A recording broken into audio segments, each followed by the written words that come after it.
Oh, yeah, look at that. Happy Monday, everybody. Ben and Woods, 97.3 The Fan. It is lovely, lovely to be here with you on a Monday morning, July 8th.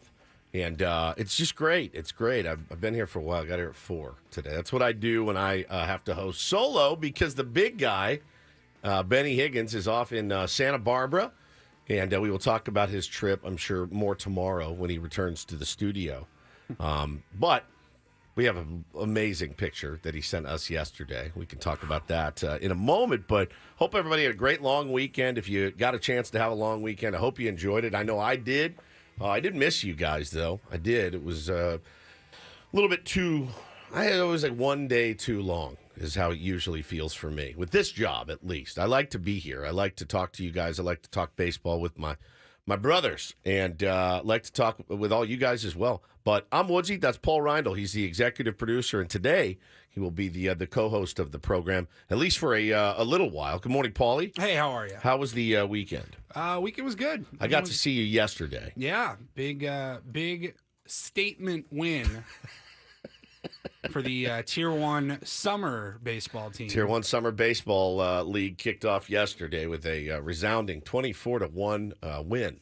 That was That'll play. That was yeah, that'll work. A lot of people don't like playing those big blowout games. As the skipper, player, manager of the team, I do. I like it. It makes my job extremely easy.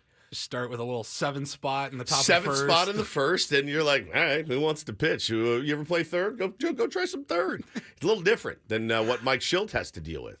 Mike Schilt yesterday in a 24-1. Now, the other team walked off after 5. They didn't walk off, but they said, hey, we're done. It's hot. We're obviously not going to come back. In a 24-1 fifth inning game for the San Diego Padres, I would bet money that Robert Suarez would still have to get up and get hot. I was just going to ask, if you 100 times had a 24-1 lead in the 5th inning, how many times do the Padres need to get Robert Suarez I'd say 65% of the time. He's up like, are you joking? You're joking. All right, time to get heated up. I mean, sweet Jesus, man. Sweet Jesus.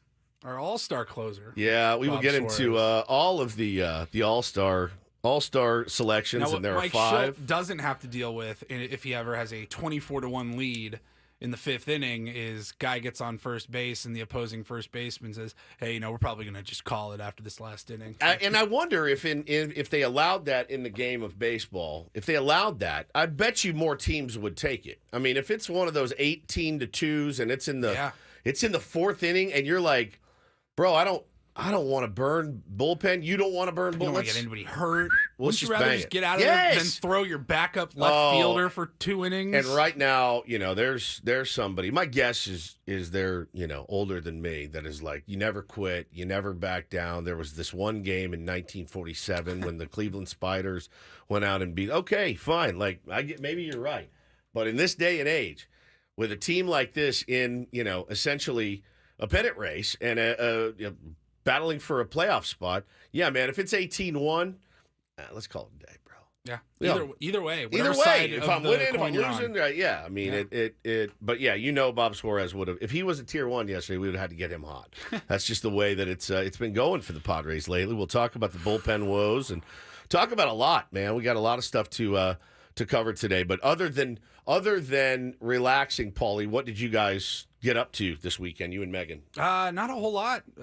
We stayed in on the 4th of July and just cooked dinner at the house. Protected your pets? Yeah. Yeah. It's gnarly. Yeah, it sucks. They were fine. We have a big AC unit that goes, the vents out the window in our bedroom.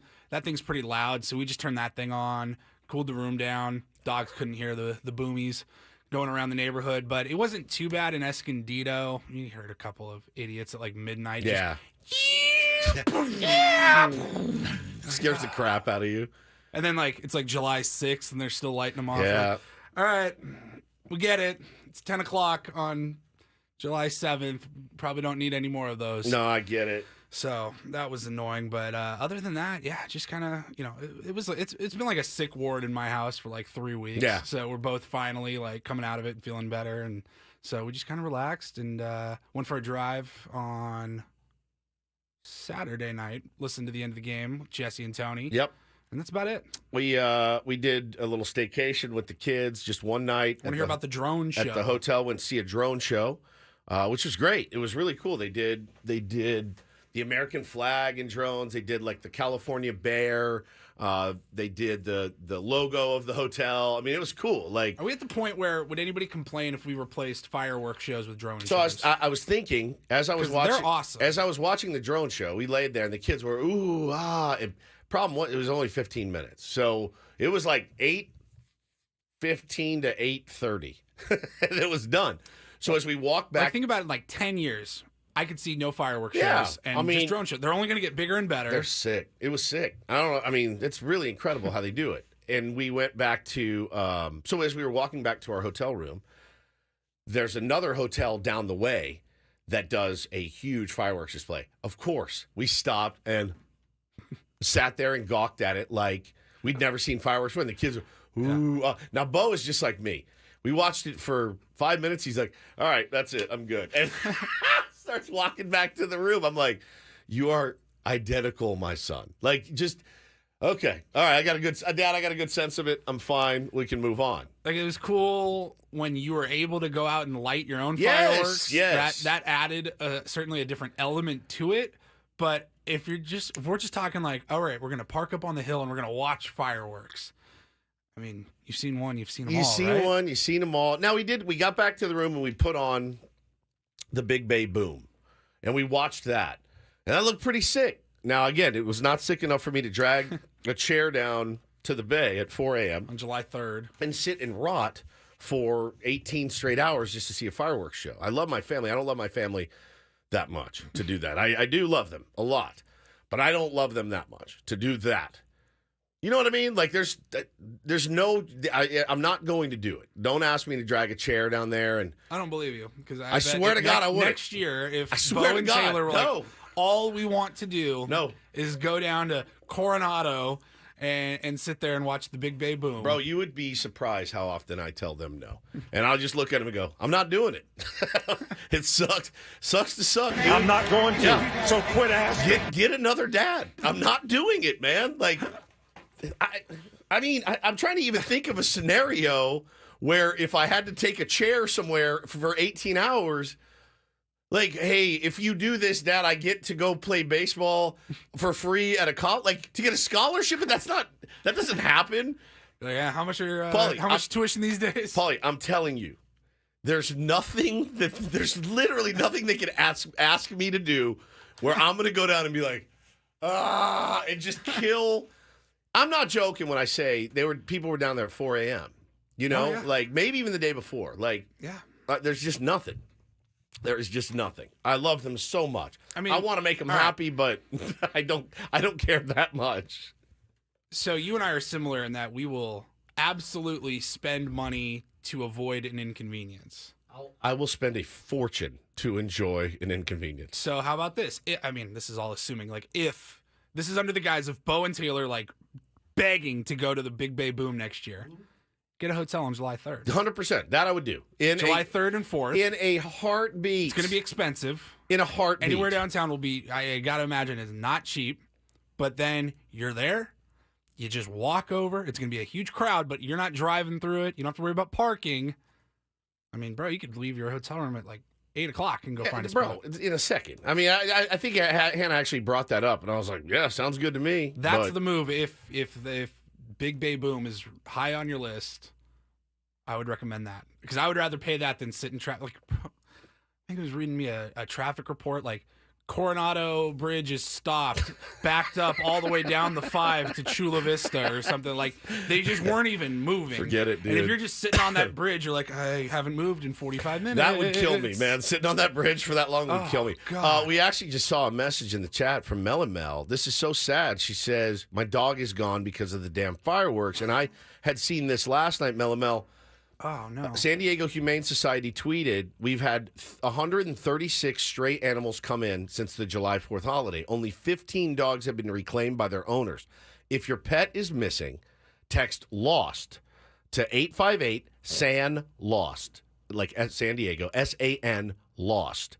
858-SAN, LOST. Or visit sdhumane.org/lostpet. They're waiving any reclaim fees. I guess that was yesterday. But take a look there at the Humane Society if you haven't already. I'm so sorry. Sad. Oh, so dog was out and got hit by a car. She didn't lose it. She lost it. Oh, I'm so sorry. Oh, God. I am so sorry. It is just the worst. So, yeah, I think the drone show would be best for everyone. Such a bummer, man. Such a bummer. Yeah, we had, one little. Thanks for that uplifting note. Well, I mean, I was thinking about it, Paulie. Before the show started, there was one commercial that ran right before the show started, and it was about doo-doo and stools and diarrhea, explosive diarrhea and oily stools. And I just thought to myself, this is the last thing I hear before I crack the mic. Yes. If you listen to our show on the radio, especially, maybe on the app, sometimes there are different commercials that run on the app versus in your car radio. But for sure, if you're in your car, 5:59 every single morning. Every morning. It's oily stools. Yeah, it's great. Diarrhea. Mm-hmm. It's fitting. It's fitting. I mean, Adam, can we get any type of lead in? It's fitting for the show, to be sure. Well, I'm so sorry to hear that, Mel. It's so sad to lose a pup, man. I've lost a couple in the last couple of years to really traumatic circumstances, and it never gets easier. It really never does. But I'm very sorry. But if anybody else has, I guess, lost a pet where they escaped and you're looking for them, check out SD Humane Society. They do great work. Benjamin Higgins, as we mentioned, is in Santa Barbara. Oh, no. Stomach issues again? Yeah, so we talked to him via text yesterday. When Benny's on vacation, I don't like to bother him very much. No. But he never, posts anything from vacation. And I have always told him, first of all, everything you post is good and funny. Right? He's an interesting poster, and he doesn't do it enough. And I don't know why that is. Maybe he doesn't like to brag. Maybe he doesn't like. Embarrassed? He's not embarrassed. Yeah. It's a very bougie trip, though. You go to Santa Barbara, they're drinking fine wines and eating, shanks of lamb and playing golf. I mean, it's the whitest vacation around. We say it every year. It's really, really a white vacation. He is khakis, the whole thing, topsiders. So I texted him and I'm like, of course, he wants to talk about the Padres because that's what he does. He's like, oh, yeah, been watching the games. I go, oh. Yeah, this man did not miss a pitch. He did not miss one pitch. Know. Yeah, 100%. Did not miss a pitch. That's how dedicated he is. Yeah, he's texted us about the Pods. Check out. It's okay. And I go, I'm very disturbed by your lack of horseback pictures. I asked you for one thing. You lost, 40 pounds, 60 pounds, whatever. Because he always said, I don't want to ride the horse because I'm big. And I go, well, yeah, but you're not as big as you used to be. And trust me, they can handle it. It's a 2,500-pound horse Ben's worried about. There were fat cowboys. I promise you, there were fat cowboys at some point in history. I know this to be true. There were husky cowboys along the way. Yes. Those horses can handle just a nice little... While they're carrying a cart. Yeah, they're pulling a cart behind them and all your stuff. And then another horse is attached to them. Yes. They can handle it. They'll be fine. So I still won't get on it.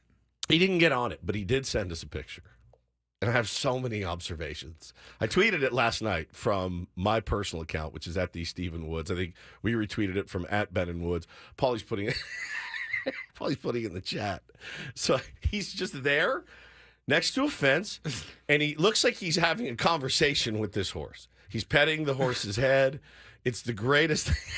It's the greatest thing ever. But so I put it up on Twitter and I said, "Hey, caption this post," and everyone just went nuts. And they're like, "I like horses. I like horse hair."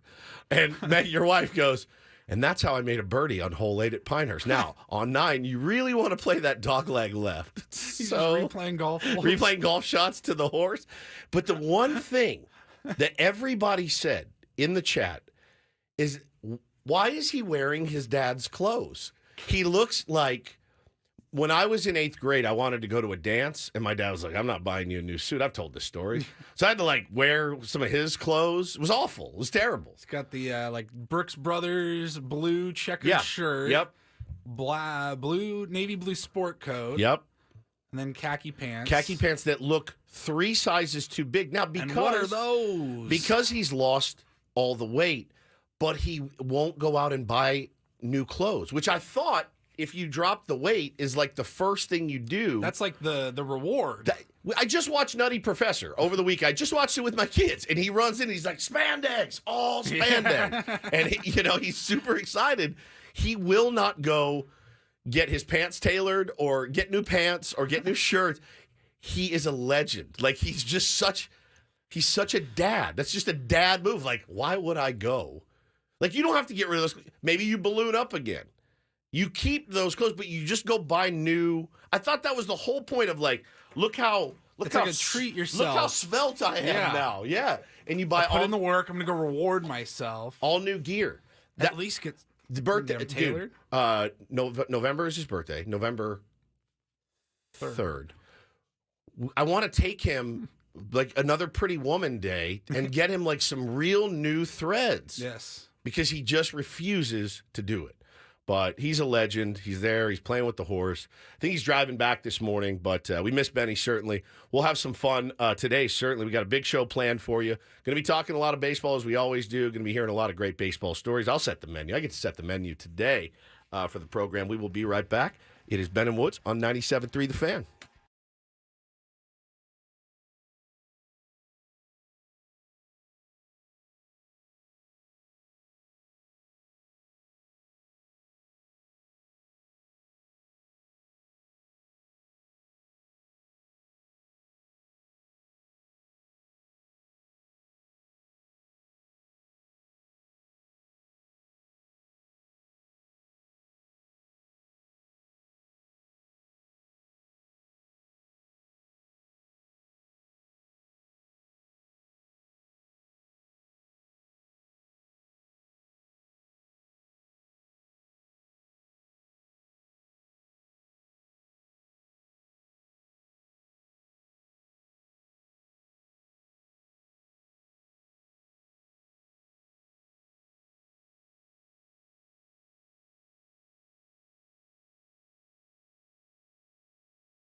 Welcome back, Ben and Woods, 97.3 The Fan. Happy Monday to you. Benny is out. He will be back tomorrow.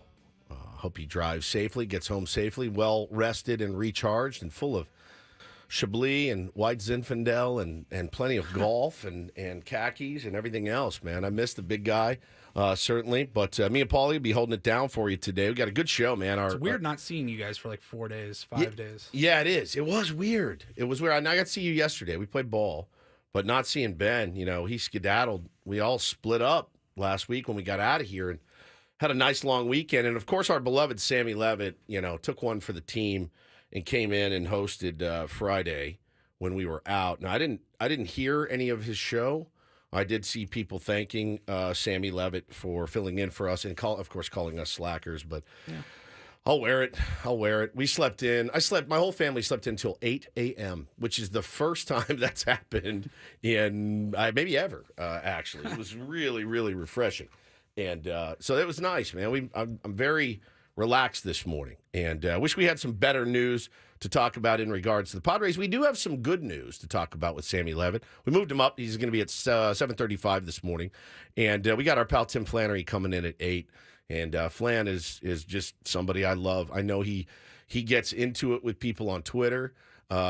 He has his very strong opinions, but that man to me is all heart and all soul, and I love him like a dad. I'm so fortunate I get to coach his grandson Jesse, and Jesse and Bo are really tight. We're really tight with his family. Like, I'll wear one for Flan any day of the week. Like, if you come after Flan, then you're coming after me. That's how I feel. I love him. He is my favorite coach I've ever had at fantasy camp. He's unbelievable. I got traded to his team. Couldn't have been happier. I learned so much in the short couple of days with him. He actually coached us out there instead of, all right, Tubby, go out and don't strike out, a.k.a. the Terry Kennedy move, right? Hey, fat ass, try not to swing and miss this time. Oh, thanks, TK. What a manager you are. Flan was on his knees hitting fungos at us. Like, he coached us. He was amazing. And, even at 47 years old at the time, I really appreciated that because there's so much to learn about this game. And we're all still learning every single day. And he is just all heart and all soul. And like you said, he's he can be a little crusty on social media. Opinionated. It's also tough to read tone. Yeah, it is. And know exactly how he's trying to say what he's going to say. Sure. But I'll just say this. Because I'm sure, I hope there's not too many of these people out there, but I'm sure there are people out there that are like, oh, I'm blocked by Flan, or I hate him for what he tweeted, 3 months ago. Yeah, 3 years ago. But we had him on at fantasy camp, Legend. And we had people reaching out. They're like, I wasn't sure about this guy based on his tweets. Yeah. That was so good. I loved hearing him talk and the stories and the wisdom that he has. So if you're one of those people, please tune in with an open mind. Yeah, give him a shot. I think he'll change your opinion. When I see him anywhere, I'm sure it wears him out because I just beeline to him, and I'm like, stories. Tell me stories. Give me Tony Gwynn's stories. Give me all the stories that you have from back in the day. And of course, man, people are going to people that played the game for as long as he did and was around the game for as long as he did. They're going to have very strong opinions. Guess what? They've earned them. They've earned those opinions way more than I've earned mine, certainly. So I will always defer. Doesn't mean I always agree with Flan, because I don't. I've told him before. I don't agree with that. That's not how it is anymore. You know that. And we butt heads on it. But like, you can acknowledge that that's how it was. That's the best. While also saying that's not how it is anymore. And that's the best part of this game that we all love so much. But Flan will come in. He told me a story. I was at his granddaughter's birthday a couple weeks ago. He told me a story. He's like, I can tell it on the air, but I'm going to have to omit some stuff. I'm like, he told me the whole thing, and I was like, yeah, don't say that, but tell the rest of it. Tell the rest of that story, Flan. I just hope my man gets some coffee on his way in this morning. He's probably waking up and getting ready to head on down here. Yep. He'll be here at 8 o'clock. And, he was telling us yesterday that he had a show. His band played at the Belly Up last night. And when I texted him to confirm and give him some directions on how to get to the studio, he goes, playing tonight at the Belly Up. Going to be coming in fresh off of 0 sleep. I don't know that he sleeps much anyway. I really don't. He's kind of a wired guy. Yeah. He is all energy. I love him so much. I do too, man. I just adore him, and I'm excited for you guys to hear some of the stories and just talk baseball with in my opinion, the heart and soul of some of those old Padre teams for sure. Fan favorite, certainly. Obviously went to the Giants. Didn't want to, didn't have a choice, at some point. But do you think is that fair for any Padres fan to be a little conflicted that he played his whole career for the Padres, but then went off and coached with Bochy and won 3 rings with a division rival? Wasn't his choice. It doesn't bother me. It doesn't bother me. I'm obviously biased. People need jobs. People need jobs, and people want to work and continue in the game. And he did, and he did it with great success. And he's got 3 rings to show for it, which is pretty incredible. I want to ask him about all of it, man. Coaching third base. I know our current third base coach, Tim Leeper, he was catching a lot of grief earlier in the season. It's a really hard gig. It's a really, really hard gig. So I want to ask him, what goes into that? I asked him about Leeper. He goes, "Oh, he's fantastic. He's fantastic." And I didn't get the sense that it was like, well, I was third base coach. He's like, no, bro, he's a good one. He knows what he's doing. He puts in the work. The work that those guys have to put in is actually pretty staggering. It's like more than Schilt with a bullpen decision. Yeah. Damned if you do, damned if you don't. Yeah, of course. If you send him and he scores, it was a great send. Right. If you send him and he doesn't score, you're an it was idiot. a terrible send. Yeah, you're an idiot, man. He's great. So he's coming in. He'll be here at 8 or thereabouts. 8-ish. And but yeah, man, I want to talk next about obviously what's been going on out at Petco Park. Again, I think I'll leave you guys with this before we go to break. It's okay to be disappointed with the last 2 nights for sure, the last 2 days for sure. It's also okay to be excited if you're a San Diego Padres fan right now. It is. It's okay. I'm going to give you the pass. It's all right to be excited. You're okay to be excited about the All-Stars, the 5 All-Stars. They're going to be representing our city and our team. I think that's a big deal, and we should celebrate that.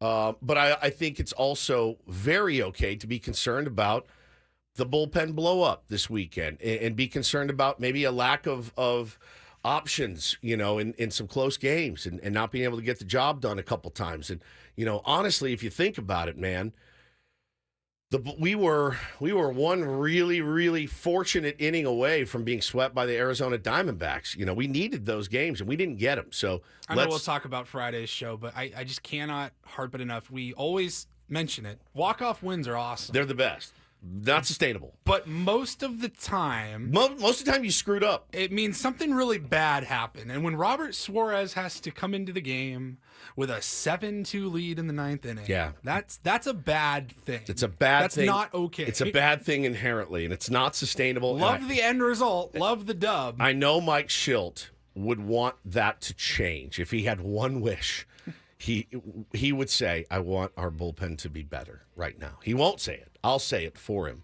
He will not say it, I promise you. But I will say it. He wants our bullpen to be better. We all do, and especially those guys in the bullpen do as well. So we'll get into all that. And, unfortunately, man, I was thinking, man, do we have to play the losing montage? And after 2 in a row, I feel like we do. It's coming up next. Just once. Can they win on a Sunday? It's been since May 24th. The last Sunday win was May 24th. 6 Mondays in a row we've come in here talking about a Padres L. We'll do it again next for you here on Ben and Woods 97.3 The Fan.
Welcome back, Ben and Woods, 97.3 The Fan. On a Monday morning talking about, we've had a few days off, and since we were gone, Padres won some, and they lost some, and they almost won some. Man, this team is really, really something. They are really, really something to watch on a nightly basis. And, here we go. Tonight's off night tonight, Paulie, and then the Mariners.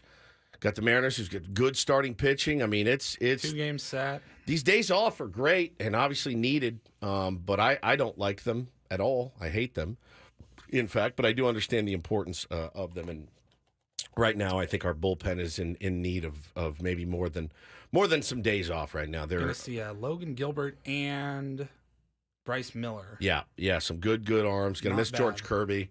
But yeah, their offense isn't much to write home about, but, listen.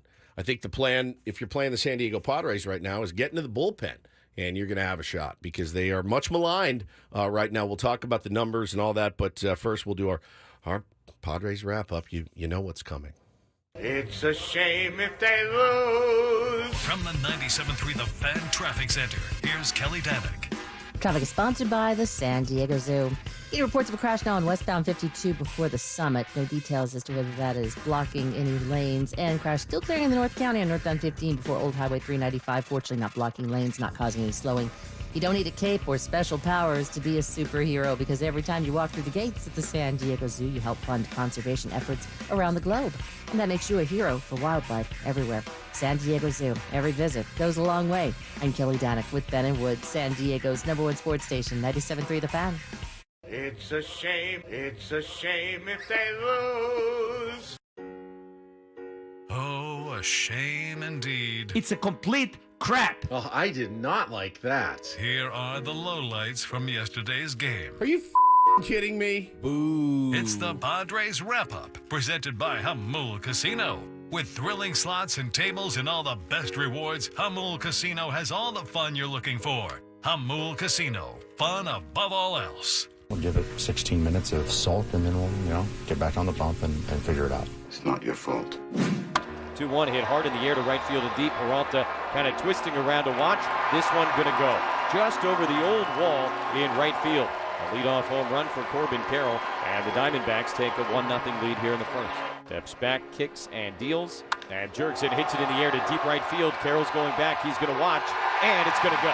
Home run right over the fence in right field. So a leadoff homer in the top of the inning for Corbin Carroll, a one-out homer for Profar in the bottom of the inning, and a 1-1 game here in the first. 1-1 to Suarez. Not running. That one's hit in the air to left field and deep. Profar's back at the wall, gonna go. First row, right over the fence in left field. A 2-run homer for Eugenio Suarez, his second hit of the day. And the Diamondbacks now lead it 3-1. Moreno 0 for 3 here today. Pitch coming, and he muscles that one into shallow left field. It'll drop down, and a base hit. Newman on to score, and an RBI single for Gabriel Moreno. The Arizona lead now 4-1. 0-2, and Suarez lifts it in the air to left center field. Profar was over towards the line. He's not going to be able to get it, and it will two-hop up against the wall. Walker scores easily. McCarthy right behind him. Perdomo on his way. He will score. A bases clearing double for Eugenio Suarez, and the Diamondbacks have broken it open 7-1 here in the ninth. 3-2, sent in the air to left center again. Profar, long run, going back, still going back. He is at the wall. This one bounces in front of the fence and then hops over the wall. A rule book double for Alec Thomas. Suarez will come in to score, and it's 8-1 here in the ninth. Here's the 2-1. Carroll grounds it sharply to second base. Long flip for one. On to first is in time. And a 4-6-3 double play. Thomas comes in to score from third base, and the Diamondback lead is now 9-1, but the Padres get a couple of much-needed outs. 0-1 hit in the air to right field, pretty well struck. Carroll back towards the corner, kind of zigzagging over, gets to the spot on the warning track to make the catch, and the ball game is over. The Diamondbacks come to town. They take 2 out of 3, and they will leave happy after a 9-1 win here this afternoon. He was really commanding. He had a really good life on his ball today. Threw the ball very well, but he also was throwing it where he wanted to. Secondary pitches were effective as well, but his fastball had real giddy up today, and he was able to throw it where he wanted. I didn't see Moreno having to move around a whole lot, so he made a lot of quality pitches with good stuff. Sounds like cap tipping to me from the skipper, Mike Schilt. Yeah, I mean, what else are you going to do? Some days you have to do that. Ryan Nelson typically is not the guy that you need to tip your cap to, but he was yesterday, and give him credit for coming in and absolutely dominating our beloved San Diego Padres, who managed to eke out 4 hits in yesterday's rubber match. You hate winning the first game of the season or the first game of the series in such a dramatic fashion. Having to come back and win it. It was really special Friday night. We'll talk about Friday night's game, but you got close on Saturday. Okay, fine. To come out yesterday and just get crushed 9-1 was that. Those are those games, those Sunday games where it's like, oh, cool. Now again, you almost understand it. If they win Friday night in dramatic fashion, they find a way to win that game on Saturday night, Paulie. You almost kind of get it. Hey, we won the series. We're gonna, get some guys off their feet. No, man, you needed to win that series yesterday. I mean, these are important games. Diamondbacks still hanging around. Division opponent. They're still hanging around. At home. You want to win that series. Yeah, man. And you didn't. You got bodied yesterday. And I need to give a shout out to really the starting pitchers. In this series, they all did their job, right? Nothing super spectacular, but everybody did their job. I mean, Vasquez went 6 1/3 on Friday night. Waldron had another quality start, 6 innings, 3-run ball from Matt Waldron, and Dylan Cease looked really, really good yesterday. Again, when you score 1 run, it's really hard to expect these guys to be perfect. Now, the bullpen really showed their ass in this series. They really did. They only had to throw 8 1/3 innings in this weekend series. Randy went 6, Waldron went 6, Cease went 7.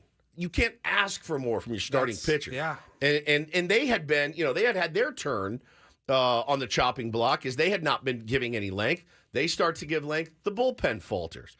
They allowed 16 runs, Paulie, in the 8 1/3 innings that they threw. That ERA is 17.20. Daniel De Los Santos, it looks as lost as anybody I've ever seen. Gave up 5 earned runs in 1 2/3. Austin Davis gave up 4 in 1 inning of work. It's really, really tough. Now you go to a guy like Wandy Peralta.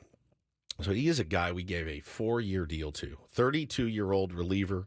Kind of used him early on as like a setup man. But, Paulie, in his last 7 outings, his last 7 outings, he's got a 5.06 ERA. In his last 15, his ERA is 7.36. Ooh.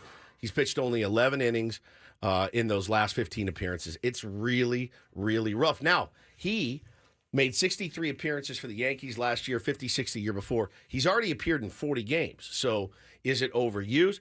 I'm telling you, when I watch the Padres play and I try to put myself in the skipper's shoes, it gives me heartburn. And I try to think, and you always see it on Twitter, oh, why would you go to him there? And it's like, well, who else? I mean, Robert Suarez cannot throw every single inning of high leverage that you need. Morejon has been pretty good. His ERA in his last 7 is 2.45, 2.93 in his last 15, 2.33 in his last 30. He's developed into somebody that you can use for high leverage. For some reason, though, they're really not willing to. Like, there was I think it was on Saturday night. He came out, threw like 12 pitches, got out of it, and then they didn't go to him again. I think they went to Wandy. We ended up losing the game. Yeah. But even Steven Kolek is pitching better. Yuki Matsui, he's been fine in low leverage. So Jeremiah Estrada has been a bright spot. He's got a 2.45 in his last 7. Kolek's 3-0 with a 0 ERA in his last 7 games. So, yeah, some of those guys, they're just overworked. They're overtaxed right now. And really ineffective, and that's not a good combination. So it was a really, really bad look for the bullpen this week. You got to get that thing on track. Hopefully, by yesterday's game, when you look at the usage yesterday, once you get down 4 or 5 runs, you're like, all right, well, this is Enyel's game and Austin Davis's game. Those guys are the only bullpen arms that pitched on Sunday. So you should have a fresh bullpen coming into the series against Seattle, but who's on the bump? It's Adam Major. What's he going to give you? Allegedly. Allegedly, Adam Major. Schultz said yesterday that they're still waiting to make an official announcement. So that brings us to the other news of the weekend. And I want to, he's obviously not listening, but, I want to offer our support, love, condolences to starting pitcher Yu Darvish. We don't really know what's going on with Yu Darvish right now, other than he is on the restricted list. He had asked to be put on the restricted list because of a personal matter. I saw a lot of theories being floated around. I think it's irresponsible for us to speculate. I did see some speculation that kind of made my stomach turn, from the usual suspect. And I just thought to myself, man, it just doesn't feel right to even think about anything. All I know, though, is what was the update in AC's newsletter this morning about it? Kevin AC wrote in his daily newsletter, it's called Hoping for You, and he says, virtually everything the Padres say suggests they expect starting pitcher Yu Darvish to return this season. That may be more hope than expectation, because it is also said to be up to Darvish whether or not he comes off the restricted list, which he was placed on Saturday while he attends to a personal matter. But the team could know in a matter of weeks whether he is returning, as they would like to have clarity before the July 30th trade deadline about whether they will be paying him the rest of this season. Darvish is owed about $7 million for the rest of the season. Players on the injured list are not paid. Okay, so I don't know if that has to do with the restricted list as well. So obviously it's you have to talk about the business of baseball. Now these guys are humans. Things go on in their personal life. I don't know what it is. I do know that Yu Darvish has earned respect. He has earned benefit of the doubt, in my opinion. Would I love to have Yu Darvish back healthy 100%, pitching like Yu Darvish? Of course. I'm a Padres fan. We need him. We want him. We love him. That being said, man, life does get in the way sometimes. And so whatever it is that he's going through right now, he does have a responsibility to let the Padres know, I can't come back this year. I'm not coming back. And that in and of itself, that's okay. I think you just need to know so that you can adjust accordingly. And that's fair for the Padres to want to know. Absolutely. Absolutely. And it's 100% I think that would be fair fair for Darvish to, There's times where I get it. The fan base, they want transparency. Sure. They want to know every detail of everything going on with their favorite team, and I get that. But there are times, and this is one of those times, where we don't need to know. They have the paternity leave. That means that's telling you, the fan, hey, he's having a baby. He's going to be off for a couple. They have the leave for is it grieving, or what do they call it? Hell is it? You know called? what I'm talking about? Yeah, grieving leave. Grieving leave. That okay. We just made that up. Somebody died. They're going to be off for a couple of days dealing with some family stuff. We know that. That's all we need to know. When they put him on the restricted list and say, that's all we're saying, that's a personal matter, and it doesn't matter why he's gone. Yeah. Your only response should be thinking about him, man. Yeah. Hoping for the best. Bereavement. Hope he's okay. The bereavement list. Yes. Thank and you. you know what happens when you're on the bereavement list. So Brandon asked in the chat, does that money he's not being paid decrease the luxury tax? Could they have more flexibility with spending at the trade? I think the answer is yes, based on what Kevin said. AC said, Darvish is owed about $7 million for the rest of the season. The Padres have about $12 million in room under the first CBT threshold, which they have vowed to stay under to avoid a substantial penalty. This is not to say that they would commit anywhere close to $19 million if you factored in use 7 for any players they acquire, but they would need to add an additional starting pitcher beyond the one that they already seek if Darvish is not returning. Their preference is to have Darvish back, but knowing he won't would create them some options. Yeah, they would have a little bit of flexibility there. Obviously, a roster spot, that you could fill. Again, it's just you don't see many guys beating down the door, ready to make their debuts and pitch meaningful innings for this team down the stretch. I'm so nervous about this team, and I think that's a justified feeling. I'm just nervous because when is the last time we have seen a team that has, I guess, what you would call this much magic so far this season? And again, I there's people rolling their eyes about saying a team that's 49-45 is magical, but if you've watched every game, bro, with the exception of a few games here and there, you feel like they're in it and they have a shot. And whatever is going on in the water at Petco Park and everywhere else that they play, There is magic on this team, and they are finally playing like a team. They are rooting for each other like a team. You don't get selfish vibes that you've seen before. We asked a question on the roundtable, a month or so ago, and I think Ben asked the question, does this team need to prove something for AJ to go out and make moves? Now, AJ's always going to be active. He's always looking to improve the roster. You can love him, you can hate him. He's always actively looking to improve.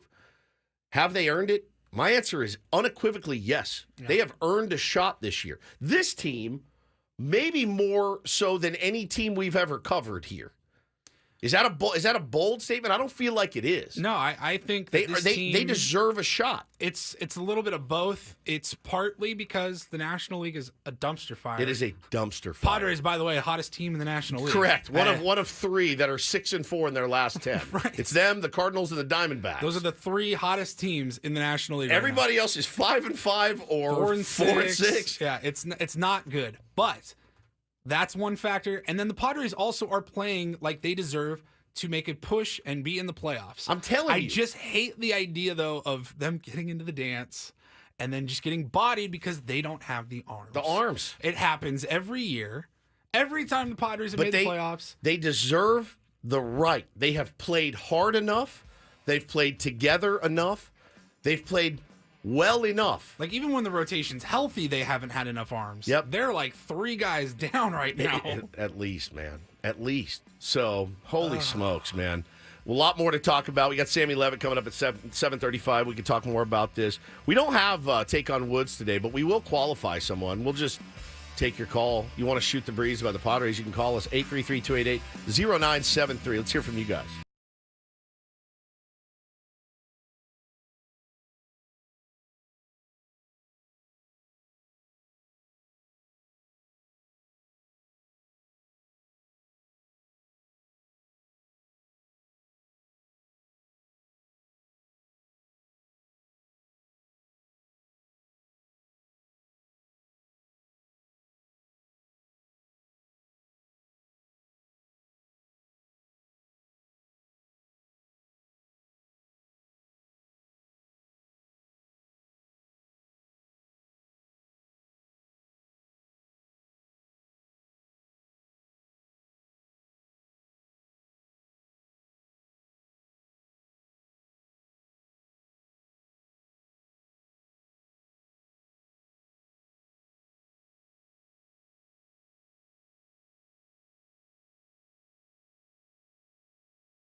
Well, this is that's All-Star Jackson Merrill to you. This is why we are the San Diego Soft Media. Our buddy Adio Royster, who lives in Philly, Padres fan, says, "Can I just say the way you talk about you two, and the chat is not how it would play on Philly radio, which is why I freaking love this team, its fans, and its sports guys and gals." Yeah, I take that as a huge compliment because at the end of the day, while we all bleed it and we live it and we die it and we plan our days around it, we plan our lives around it, we plan our finances around it, we spend fortunes to watch and root for this team.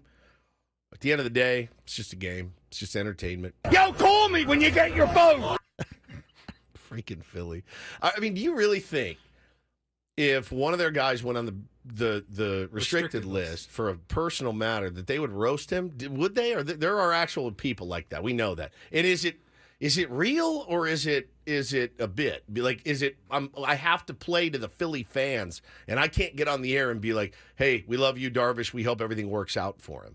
I just can't wrap my head around I can't that, either, man. That's just not how I'm wired. That's not how I roll. I am sympathetic and empathetic to all of that. They are human beings. And I forget it I forget it like the next guy. Like some of the things I say in the moment when I'm watching, Bryce Johnson hit in a big moment is not how I really am and how I really feel, right? He's probably a great kid with a great family.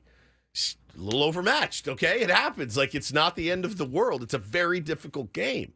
But, when it comes to you, Darvish, man, you want to talk about a guy with skins on the wall who's earned it, who's a kind, excellent human being. That's the one. There's guys. Take all the time you need, bro. Just get your head right, whatever it is. And come on back and he's one of the best pitchers to put on a Padres uniform of all time. No question. He's one of the best pitchers of my generation. Certainly, man. He's incredible. So the man loves being a Padre. I get that sense. Oh yeah, big time. 100%. Big time. He loves the community. Like, he's earned it. Yeah, he's earned it. He has absolutely earned it. And he's a dog. He wants the ball. 100%. He wants to be back out there as soon as possible. Trust me. That's just not something I'm going to do is come on here and really speculate. I saw so much awful stuff yesterday about it and just kind of made me mad and sad. But listen, you, Darvish, take all the time you need. And, in the meantime, you, Darvish, and you, Darvish alone was not going to fix the pitching woes for the San Diego Padres. And, we were just talking about how the bullpen really was roughed up, and with the injury to Joe Musgrove and with you being out now, yeah, man, you got 3 starting pitchers for 5 spots essentially, and you're having to move things around. You do have some off days, but you're also counting on Adam Mazur to come out and give innings. Now, you said Schilt was, we're still kind of thinking about what we're going to do. All right, fine, but I mean, everyone's saying, we need to DFA this guy and DFA this guy and DFA this guy, and we got to call this guy up. I just don't know who's knocking on the door ready to roll, right now. And that's something that is way above my pay grade, but it's A.J. Preller's job, and he's the one that's got to figure it out. You would hate to waste, the magic that we're seeing out of this team. Again, they're finally the team that we've been wanting to see. And again, I know the record doesn't necessarily indicate dominance, but oh my God, is there anybody out there that can honestly say, I don't know. They're not that good. Man, they're so much fun. They play so hard. They never quit. I mean, it's tough for me to stomach that. I'm trying to remember exactly what happened. This happened with like last year or maybe 2 years ago, the Seattle Mariners. I think we had Softy, our buddy up from Seattle, on the show because there was outrage from the players. Like, they went to the media and they said they were so mad at the front office. Do you remember this? I do. They didn't make a trade. I think it was Cal Raleigh or something. I think so. And was like they didn't go out and acquire the talent, and they were very similar to this Padres team. They were above expectations. They were in a playoff spot, but they needed some reinforcements for sure. You could read the writing on the wall. Like, they needed another arm. And the front office didn't go out. They didn't believe in that group of players, and the players were pissed. And it was the Rangers, their division rival, who did go out and make a bunch of moves, and they were so hot about it. And, You can't have that. You can't have it. You're going to run out of time. So I understand also that A.J. Preller over the years has painted himself into this kind of corner of continuing to acquire, trade prospects for. Good morning, guys. And it's like, I don't want to get on here and be like, no, trust me. This time it's going to work. I realize how that sounds. I do. I'm not a moron. And I feel hesitant to even say it. But I feel it, and I know a lot of Padre fans feel it too. You know what I mean? That's how I feel. They're so fun to watch. They're grinding hard. They're playing hurt. They're really, really playing together. So, yeah, you'd hate to let this one go by. We got anybody on the line, Paulie? Yeah, we got a couple calls. All right, here. let's talk some Padres. With how about Robert? I believe Robert, you're on the air. Robert, good morning, my friend. Hey guys, how you guys doing? Doing well. up, man? How about you? Doing rather well, but I just want to know, how long do you think you will take his leave of absence? You know, we were talking about it. I really don't know. It's up in the air. But again, one thing I can promise you about you, Darvish. I promise you. And I don't think I'll have to eat my words here. He's not going to disappear. Whatever he's going through right now, he's going to let the Padres know one way or the other if he's available to pitch. Mm-hmm. And available to come back and be 100% committed to the team. I don't know what the issue is. It's really hard for me to speak on it because I don't know what's going on. Like I said, I've seen speculation. It's all speculation until he confirms it or the Padres confirm it. And we may never know exactly what's going on with you, Darvish, but... I mean, all we have is like what Kevin Acey wrote. We just read it in our last segment. Yep. If you missed it, though, it's basically like there's a possibility that he doesn't return this season. Correct. Like, they just aren't saying anything. They're not saying how long it could be, what's going on, where he's even at, if he's here, if he's in Japan. Nothing. And that's fine. It's not on us we don't deserve to know that information. Yeah. But he will let the team know so that they can plan. And they said they're going to give him a couple weeks because they need to know before July 30th. Are we going after one pitcher, two pitchers? Yeah, four maybe pitchers. Three, yeah. four? Couple bullpen guys. Here is what Mike Schultz said. This was before Saturday's game over the weekend. Just making the announcement. You can take it for what he said. All right, so Hugh's going to step away from the team a little while. He's going to go on the restricted list. He's dealing with a personal matter involving his family. Clearly we want to respect his privacy. He wants to make sure everybody knows, he's physically in a good spot. He's still working on his craft. But he is going to step away for right now and deal with some things on a personal level. And we're going to love and support him. He's part of the Padre family. But at the moment, he's going to take a break from the team. Is that an indefinite timeline, Mike? The restricted list is indefinite, so he can, we have no timeline on it. The only thing we want to do, the primary thing rather we want to do is just making sure Hugh feels loved and supported by his Padre family. Yeah, I mean, all we know. And that's it. That's all we know. Is what was his name? Robert? Is he still on the line? No, we dropped him. All right, I was going to qualify him, but well, maybe Luis can qualify. Hey guys, What's up, Luis? Yeah, we got you, buddy. Hey man, check it out. I just want to say, man, really quick, you Darvish is probably one of the only guys who deserves as much time as he needs. Yeah. For whatever reason he's going through, whatever it is. We just need to say, you get well, get better, get right. We got you. We got you. We love you. Man, whenever you come back, good for us. Get well, buddy. That's it, man. All this stuff that I was reading, like you said, Woody, was just garbage. And I want you to be well. I want you to come back to us, as soon as possible, of course, but he needs to take his time. Whatever it is, take your time. That's all I've got, man. Thanks, guys. Stay on the line, bro. We're going to qualify you for the Take on Woods prize. We would normally do Take on Woods here, and that would normally be brought to you by Valvoline Instant Oil Change. It only takes 15 minutes. You don't have to get out of your car.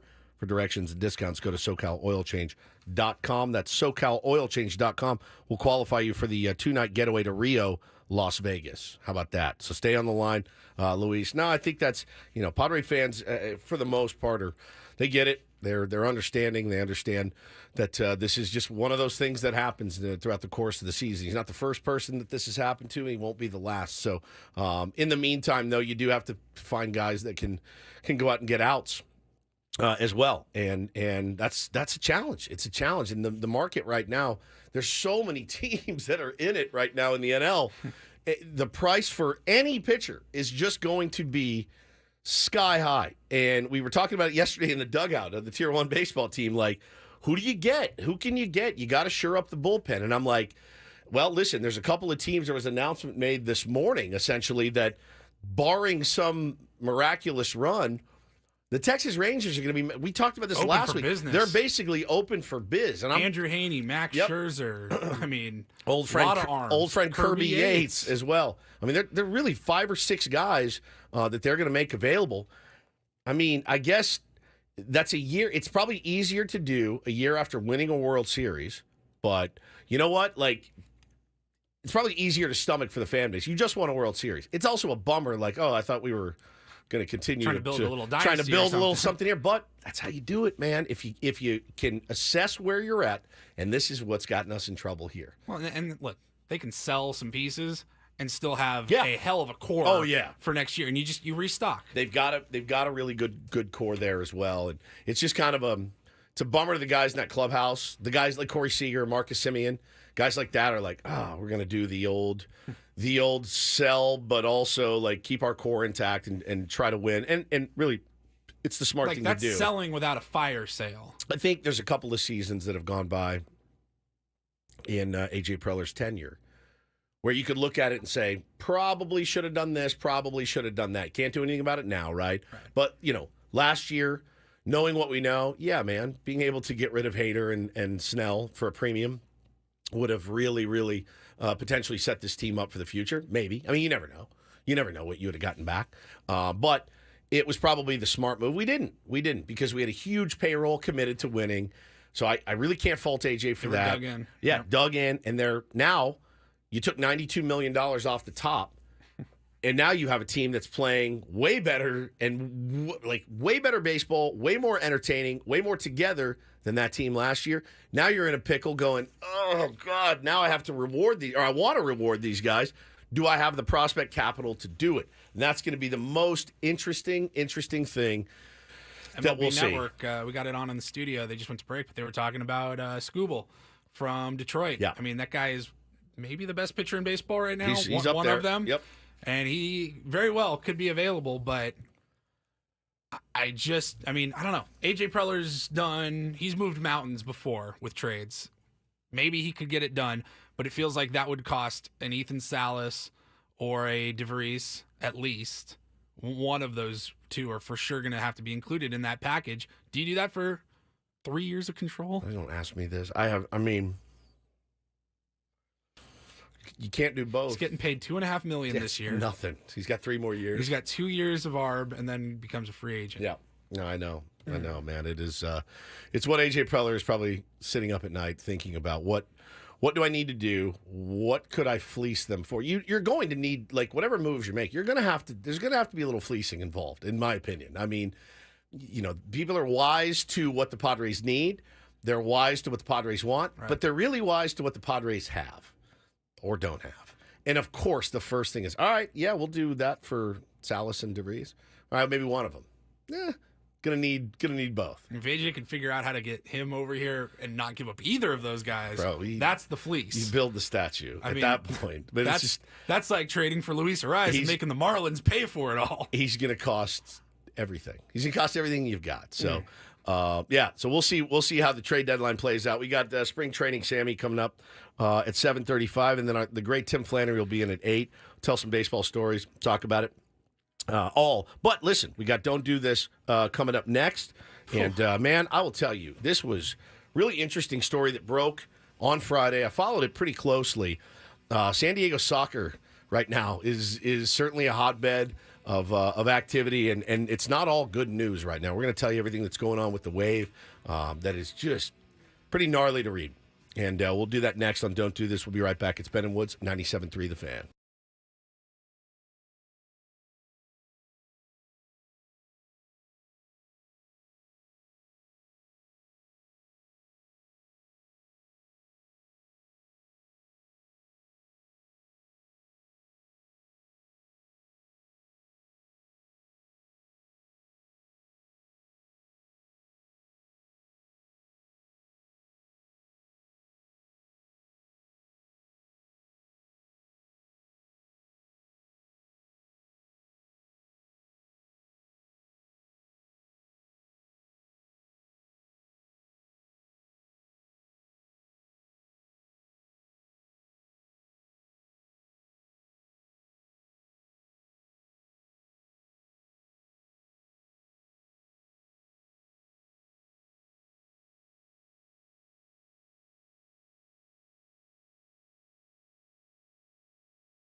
Don't Do This brought to you by the Craft Taco in Sorrento Valley. The Craft Taco has some of the best quality tacos in all of San Diego. Go to thecrafttaco.com. Take a look at their happy hour specials today, thecrafttaco.com. I can give you 2 portly thumbs up on the Craft Taco. It is delicious. So, yeah, I said Friday because Wednesday was our Friday. So that's why I keep saying, oh, this came out on Friday. No, it was actually Wednesday.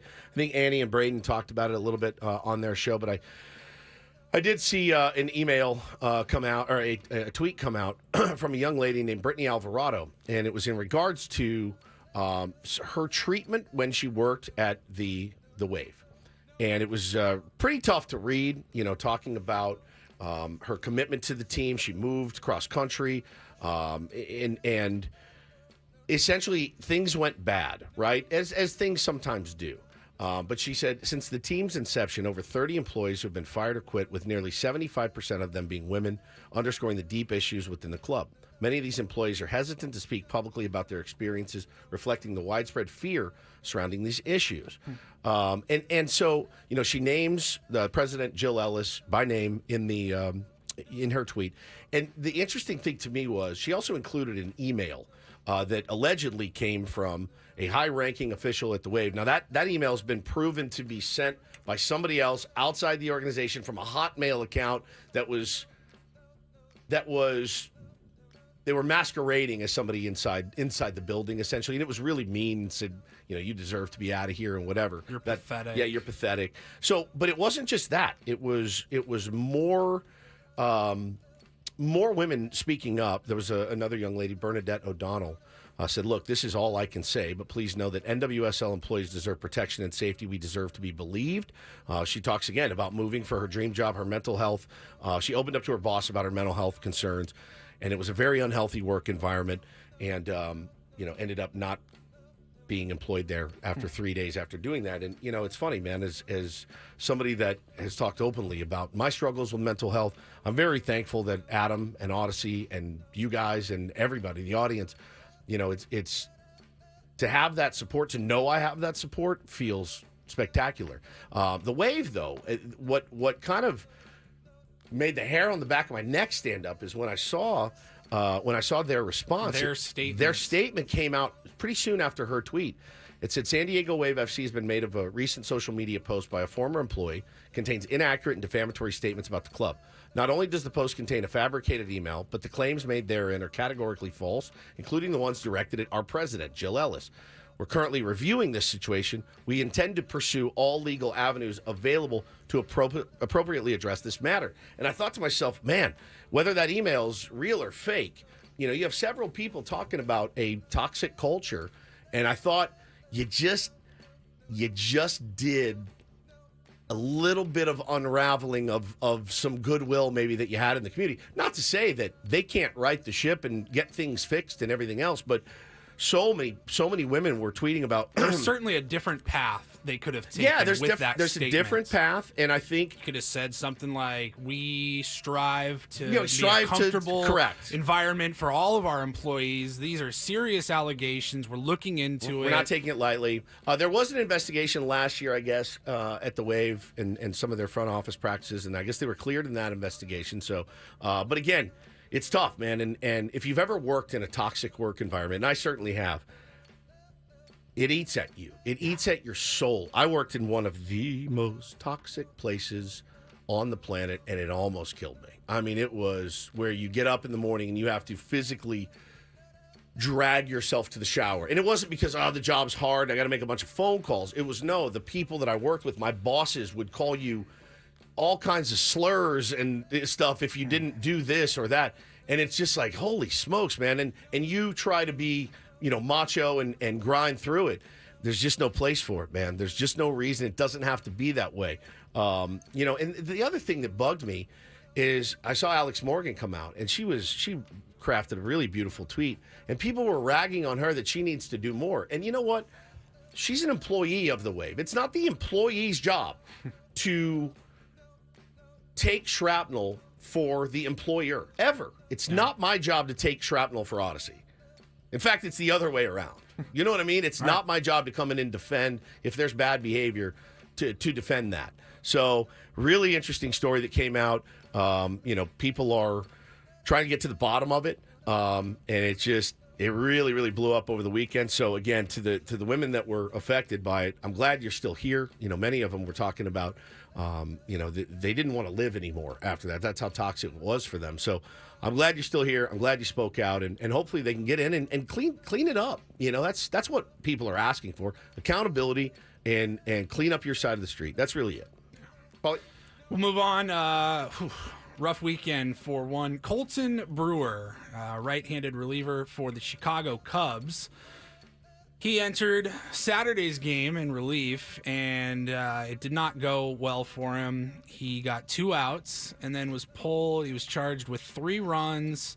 Only one of them were earned, 2 hits, 2 walks, and he hit a guy. Yeah. And great day at the ballpark. Those outings happen for everybody. Sure. What you can't let happen is what he did when he got into the dugout, and that was punching the dugout wall in frustration the day before. And I don't believe these were padded walls because he broke his hand, his left hand.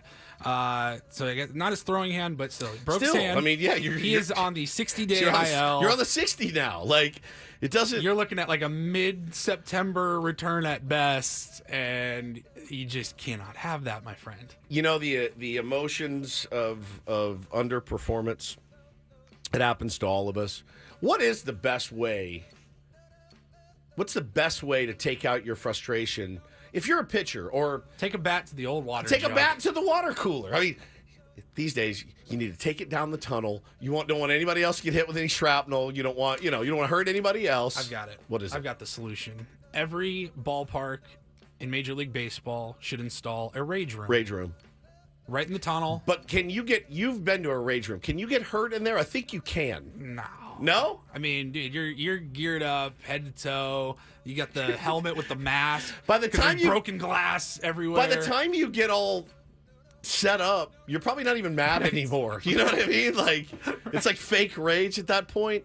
I get it, man. I've kicked the hell out of a trash can before. I've definitely thrown a glove. The old glove throw is pretty good. Yeah. The glove throw to the bench is pretty good.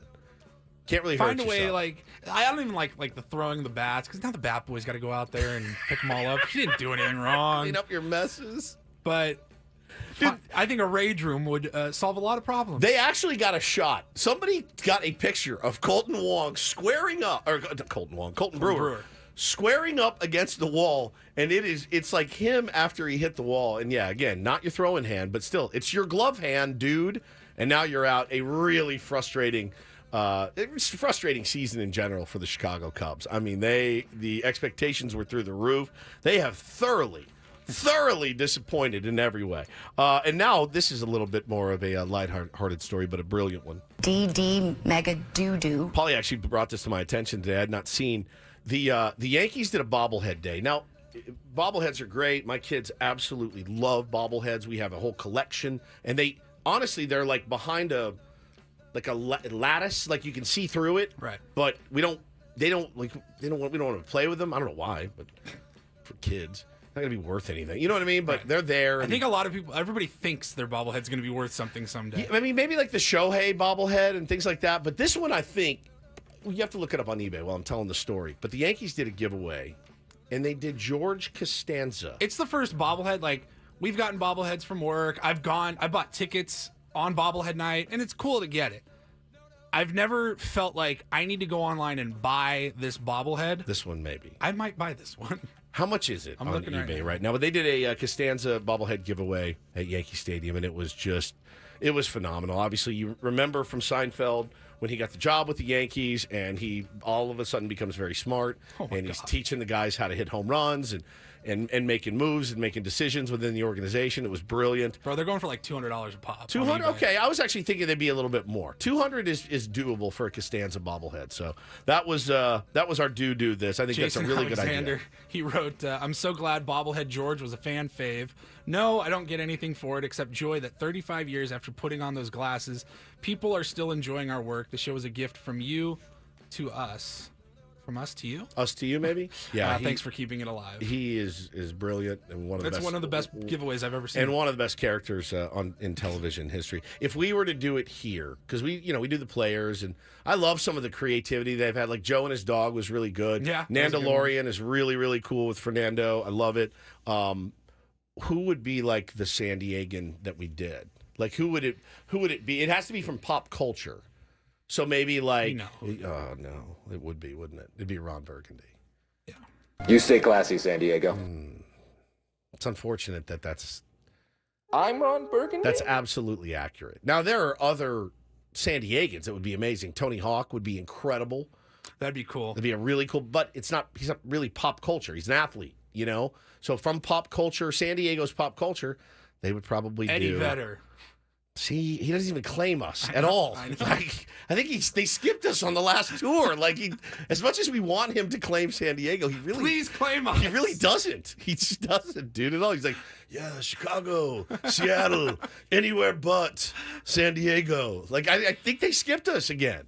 So yeah, I think it would probably be no. You can't do Blink. One of the guys is a Dodger fan. There's no way. Pop culture it's got to be Anchorman. It's got to be. I'm not saying I want it. I'm just saying that's what it would be. It'd be a Ron Burgundy bobblehead. I'd probably buy this Costanza one before the Ron Burgundy I think I would too. I'm very over Anchorman. I'm very, very over it. All right, coming up in about what? That was Don't Do This with Ben and Woods on 97.3 The Fan. Hey, speaking of Pearl Jam. Oh, we got Tim Flannery joining us at 8, but next we'll talk to our pal In-Season Sammy. We haven't really talked about the All-Stars yet, and our beloved 5 All-Stars going to Arlington, Texas. Excited to talk to In-Season Sammy next. He'll join us, and we will chop it up with him and thank him again for his service on Friday. We'll be right back. Ben and Woods, 97.3 The Fan.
97.3 The Fan. Happy Monday to you. Benny, still, he's actually, I think, on his way back from Santa Barbara right now. He'll be back tomorrow. Got Tim Flannery joining us at 8. But right now, after traffic, we're going to check in with our pal in-season Sammy Levitt.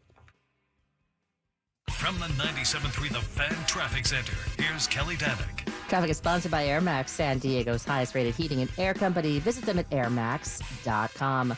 Got a collision to the South Bay now, northbound side of the 5, right before Main Street. Motorcycle involved in this one. That's in the center divide. Fortunately, no other trouble spots on our roads. Looking for the best in HVAC? Choose Air Max, San Diego's highest-rated heating and air company with free diagnostics on all repairs and estimates. See why over 1,300 happy customers have given Air Max 5-star Yelp reviews. See Air Max today at airmax.com. I'm Kelly Danick with Ben & Woods, San Diego's #1 sports station, 97.3 The Fan. All right, and joining us on the line now is our beloved Sammy Levitt. Sammy, how are you, pal?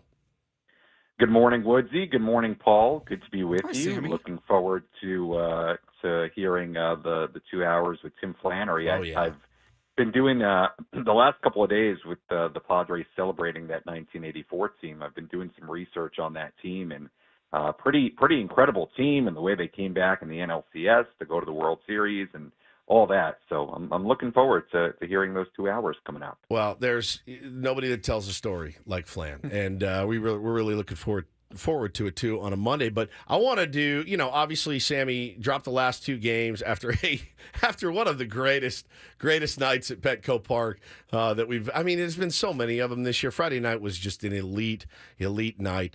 They should. It's one of those things we've been saying kind of regularly lately. If you have to continue to walk teams off, it means you might have done something wrong. And they did. I mean, you coughed up a 5-run lead and had to come back and win it. But what a moment it was for Manny. What a moment it was for the entire team. It was just incredible on Friday night. Yeah, I mean, it was just, what do you even say about that one inning alone, right? The roller coaster it was, and losing the lead and having to bring Suarez in, which I'm with you, has happened way too often, where the Padres have had these big leads late and then somehow have to go get Suarez and bring him in on 3 days, in a row. And it didn't go well, and, I don't think that's the fault of Robert. He's pitching 3 days in a row, and I thought came in a really tough spot there, although he did give up the 2 home runs. And then obviously they did what they've been doing at home for a while, and that is just find ways and show fight and show grit and rise to the occasion. I mean, obviously the Manny home run was special and was unbelievable, but how about Jerkson Profar? Yeah. I mean, I thought his leadoff home run in that 9th inning, it totally changed the tenor of that inning, and quickly, number one, sort of made you breathe for a second and not necessarily forget about what happened at the top of the inning. But really, I thought in that moment made you feel like they were going to win the game. And I think something I talked to a lot of people about at the ballpark on Saturday, and I do think this is a real credit to this team and a real thing with this team, you really don't feel like they are out of any game, and they are out of any game late. Like, I felt like a lot of people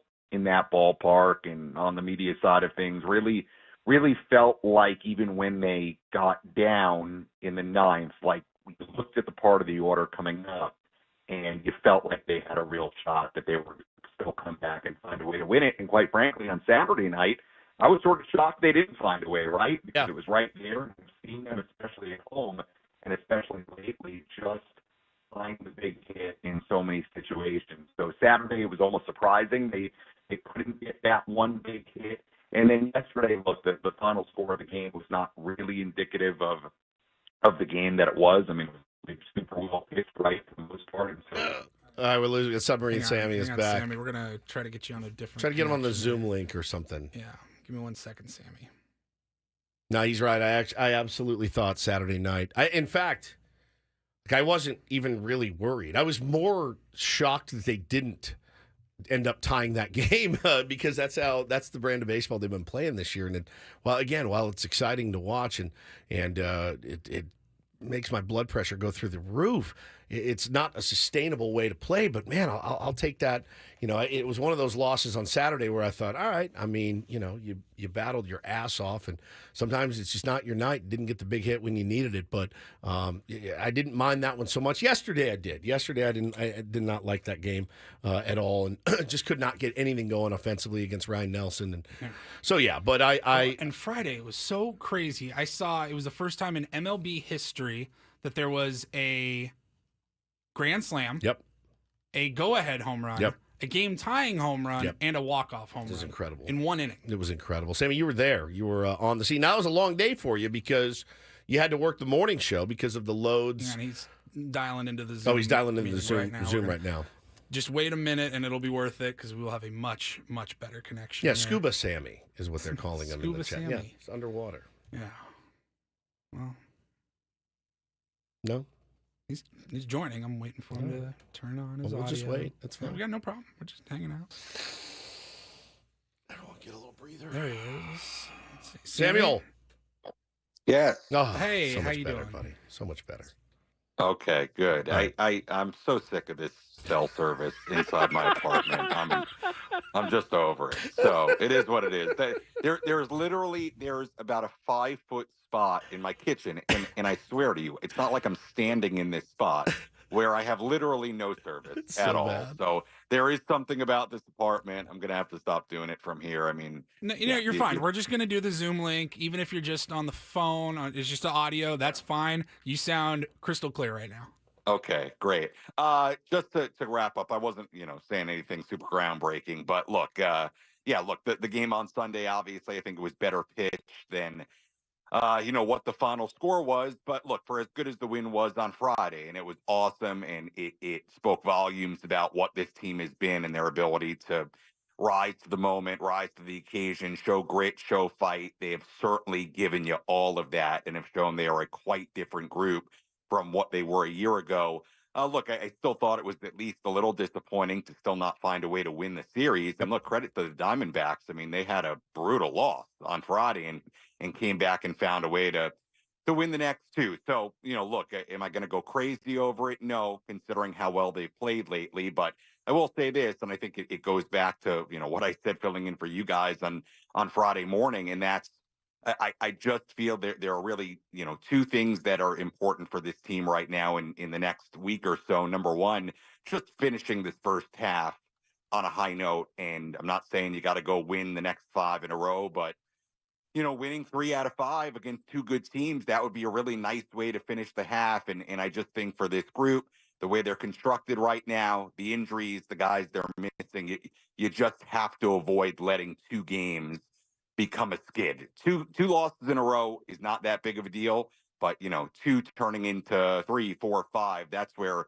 things could get pretty tricky pretty quickly for this team. And look, we sort of had that conversation last week when they lost the final game in Boston and the first one in Texas, and they found a way to not allow that to become a skid. I just think this team desperately needs to avoid the quote-unquote skid right now. I do feel, talking to Sammy Levitt here on Ben and Woods this morning, I do feel that this team, and we're certainly not the only team in baseball that feels this way, but I do feel that we are on constantly the razor's edge, right? I just constantly feel like, oh, God. And they've proven me wrong so many times. And you know me, I'm not the most negative, oh, here we go again. I'm not that person. I like when they win. I love when they win. I celebrate the wins.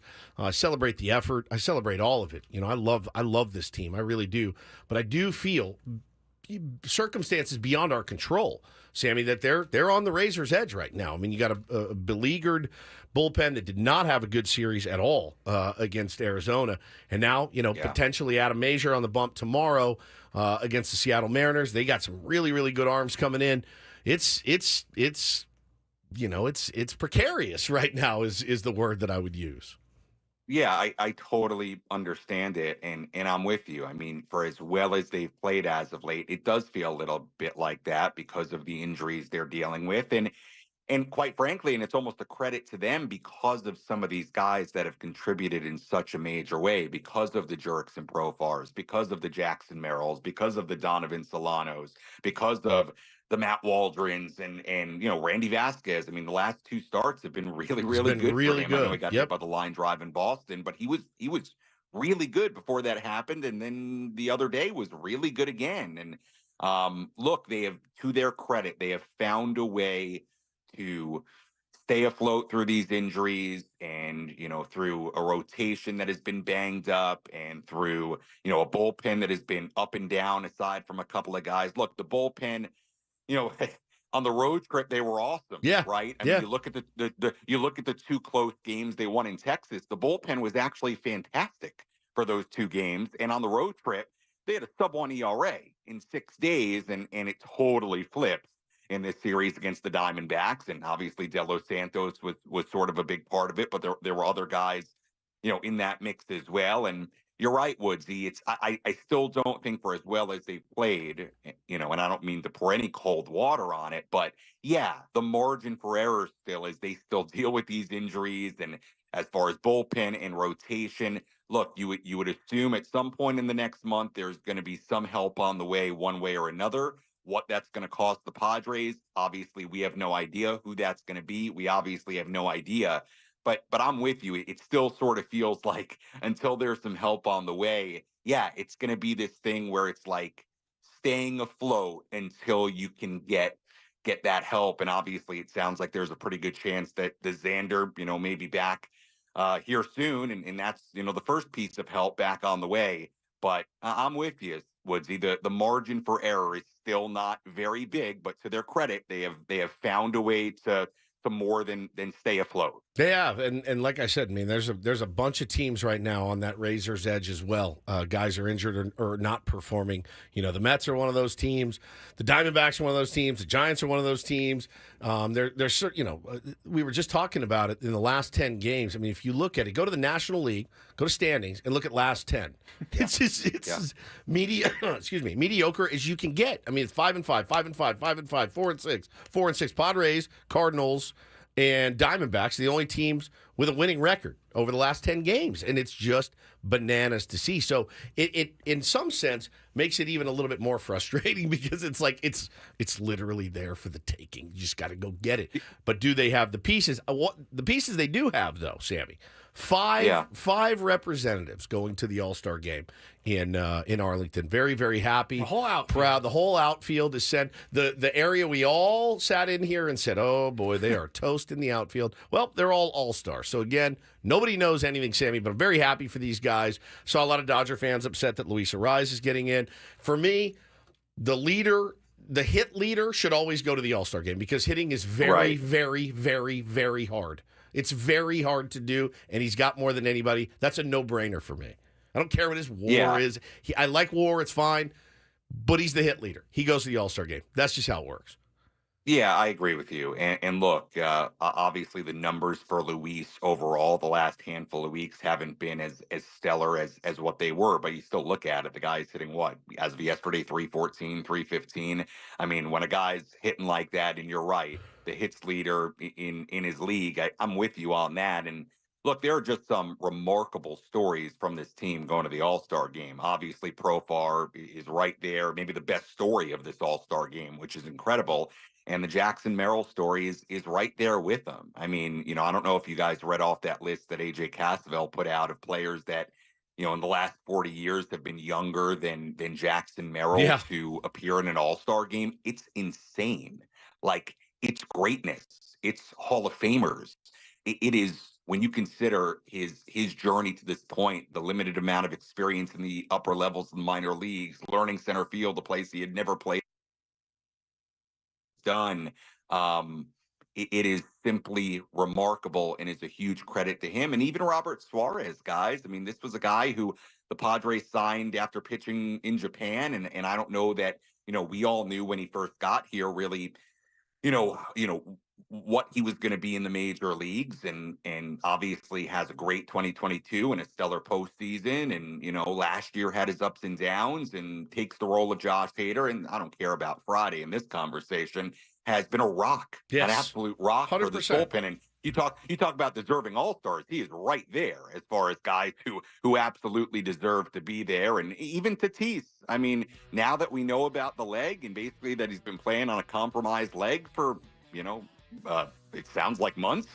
It's pretty impressive that he did what he did considering that. So I think all of these guys have their own sort of unique and impressive journeys to this point. But, in particular, I mean, Profar, Merrill, Suarez, I mean, they're just great stories. And Sammy, I love you. Thank you, Sammy. You're getting played off. We love you. We love you. We love you. We love you.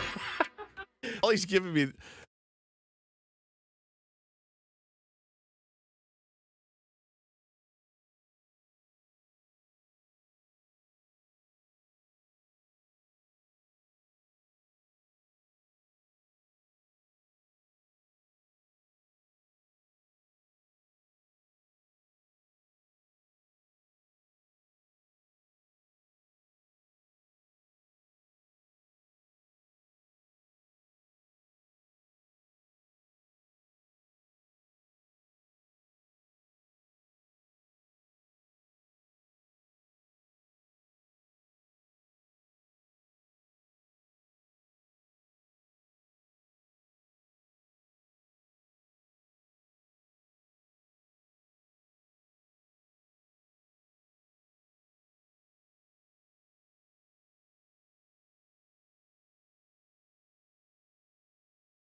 halfway home on a Monday. Ben and Woods 97.3 The Fan. First of all, I want to apologize to Sammy Levitt for, playing him off because we ran out of time. And Paulie was giving me the wrap-up, and I'm like, bro, he's on a roll. I'm not Ben, where I can just go, and just plow through. I just let him finish. If he runs out of time, he runs out of time. I don't know what to tell him. But then people were in the chat. I'm like, why is everyone being mean about Sammy?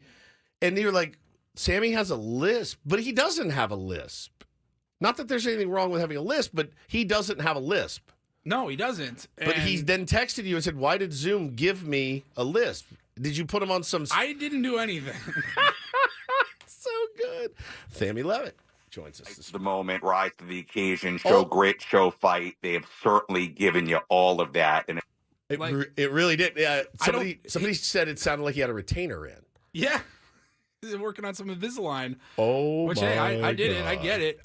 He's like, what happened? I go, I don't know. I thought you had a retainer in, honestly. Tyler said Paulie activated the brace face filter. Yeah, it makes you sound different. Well, we are very honored this morning to be joined by one of my dear friends, one of my favorite people in the world, the great Tim Flannery joins the program. Morning, Flan. Good morning, everybody. How are you? I'm really good. We had a night at the Belly Up last night, and I played the last 3 songs. So I every day game, I would walk in the clubhouse and say, why is everybody up in the middle of the night? Right. That's kind of how I feel at the moment. And that's when you played and coached, right? Like the day game for a baseball player, not your favorite. It was always great once you got there and got working but you get on your schedule, you get in the grind of the 162 games, and but it's just part of it. It's part of who can sustain all the things that happen over a season, because the season's so long.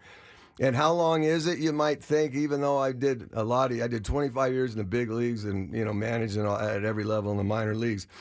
But my last year, I didn't even know that my nephew got his wife pregnant in spring training, and she had a baby before the World Series was over. The season's so long, you could carry a baby, a human, in your body. And that's when I said, I'm going home and I'm going surfing. It's exactly why I wanted to bring Flan in this morning to chop it up. We got a chance to get to know you over the last couple of years, and certainly at fantasy camp, got to spend some time together and hang out. But being able to coach your grandson Jesse was when I found out that Jesse was on my squad, I was like, oh my God, Tim Flannery is going to be at my games. He's going to be watching me coach, which is very intimidating. You're a great coach. Thank you very much. And Flan pulled me aside. He goes, I don't know how you do this. And I said, I don't either. I don't either. And you said, when we get to the real deal, where there's outs and, strikes and ball, you give me a call and we'll work with them. And you'll get the fungos going, get them on their knees, picking the grounders and stuff, because that's the stuff I'm really looking forward to. I couldn't believe how great they got and how much they improved, and that's totally a credit to you. And I managed at every level in the minor leagues. I managed the Padres Rookie League when all the All-Americans come to you, in June. And we always said you got the 3 Ps. You got to be persistent, you got to be patient, you got to be positive, and you were that, and you are that. So thank you for. Because I don't ever want to put pressure on. Look, I never played catch with my father. My father was a Christian minister, a hillbilly minister out of the mountains of Kentucky. My mother's brother is Hal Smith, who played for the World Series of 1960 Pittsburgh Pirates. And he was a songwriter. So I always thought that everybody played baseball and wrote guitar. songs. Yeah, right. I didn't think there was anything bad about it, So the baseball and the music really came from my mother's side. And so I got a chance to meet your mom and see her. And she is how old again? 92. 92 years old, was at this birthday party. And her brother was Hal Smith. He played for the Pirates, as you mentioned. So the World Series against the Yankees, everyone remembers Mazeroski. But Hal Smith did what? Well, the Yankees were killing. And when they won those games, when they won 3 of the games against the Pirates, it was like 13-1 and 12-0, and when the Pirates would win, it'd be 2-1, 3-2, and in Game 7, down by 2 runs, my uncle pinched hit in the 8th inning, hit a 3-run bomb that put the Pirates ahead. And then the Yankees that next innings tied the game, and then Mazeroski won it the next inning. So we had the reel-to-reel big films of the Pirates, and I just always loved it, and was always just a baseball guy that loved. They say I used to sit and watch games when I was 2 years old, and I probably did. Yeah, 100%. And we talk a lot about it because as a dad of a player that is absolutely on fire for the game, you do worry about the burnout and this and that. And you kind of said the same thing. You said, no, I was the same way. I never could get enough. Everyone said you would burn out, and here you are still. You're still not burned out on baseball. The neighbors used to tell my mom, that he's going to burn out. He's going to burn out, and they were right. About 2015, I had enough after 50 years. 50 years, right. All right, well, Bo can make another 50 years. I'm pretty happy. Joined by Tim Flannery in studio this morning. Flan was telling me at this party, and again, we remember we got to edit part of this story, but there was tell me about the strike in baseball when you went through the strike, and just listen to how different it is now than it was then. This is fascinating. Well, I went through 4 of them. 4, and the 2 of them were over 50 days, and I'm going to start on the other side and then work back to the strike. For context, the most recent strike, how long was that? That was the lockout. That was like 90 days. 90 days, something like that. But that's how I coached. I would say, I can remember I was in charge of all the bunting in San Francisco. And 45 minutes a day, I'd have the pitchers, and I would bunt them and hit and run and slash. And we were the best in the league. They got signs. Because we worked on it 45 minutes every day. But some days, like I can remember Matt Cain said, I'm not going to do it. I go, and I grabbed him by the uniform. I go, I went on 4 strikes so you can make $1 billion. So you come and save my job. Wow. So, I mean, that's how, but the story you like, and it is honest to God truth, this is before cell phones. In 1981, we went on a 50-day strike. And it didn't seem like it was going to end at all. And I was living in Del Mar in a little beach house for $400 a month. My wife at the time was not my wife. She was in Europe, and we were going to get married. Anyway, I was on a surf trip, and I was down in Mexico when the strike settled, but nobody could get a hold of me, and I didn't know. I was surfing every day, playing beach volleyball every day. I mean, I was in fighting shape, and when I finally did get back a couple days later, everybody's getting on the scale, and guys are like 20 pounds overweight. I was 5 pounds underweight. But you've been down in Mexico doing tequila shots, surfing all day. But think about that for a minute. So you go on strike, and to think how you know me, Paulie. Yeah. You know me. We go on strike, and I'm just like, all right. Hit me later. Like, there's no way. I would have been calling someone every day. We close. You just said, I'm going surfing. And how did you know to come back? You didn't. You just happened to come back. When the surf trip ended, we came back. And when I got to the border, and of course, we're surfers, they had to take our car apart. Oh, they've got to have drugs if they're surfing. Well, they've been down there for 2 months or whatever.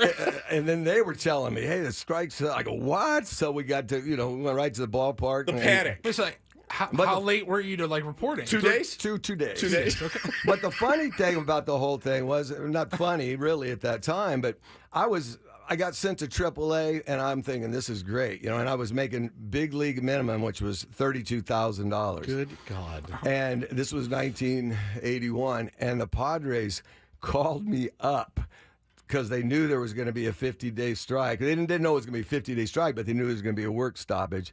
And to save money, that's where the money was these days. It was $32,000. They didn't want to pay it. That's unbelievable. But it did. You got your big league time. You got 50 days more big league time. I had 10 years. When a final was over, I was a player that got 10 years in the big leagues and a coach that 15 years in the big leagues. So I had 25 years. So, it all worked out. It was just, the game was different. The city was different. Everything here, it's been amazing to watch it just become, what it is, and all the people that the Seidlers and all the folks that had a lot to do with it. So grateful. San Diego, when we first came to the big leagues, in my 10 years, I played for 7 different managers in 10 years, like 3 different front offices. So it was so hard to find any continuity until Dick Williams came in and put this club together, and the organization started. Got on the map, got rolling, and it's great to been a part of some of that early success. Well, and it's great to have you back in the fold with the San Diego Padres for us. Certainly when we heard you were going to be at camp, I was so elated, and the stories that we got to hear from '84. Second to none. Ben moderated the whole thing. It was incredible. Some of the best baseball stories I've ever heard. I hope you enjoyed fantasy camp, because I need you back there every year now. Both of you guys played really well. So I am at fantasy camp. Yes. So during the tryout section, I tell all the good players, fake injuries. Yeah.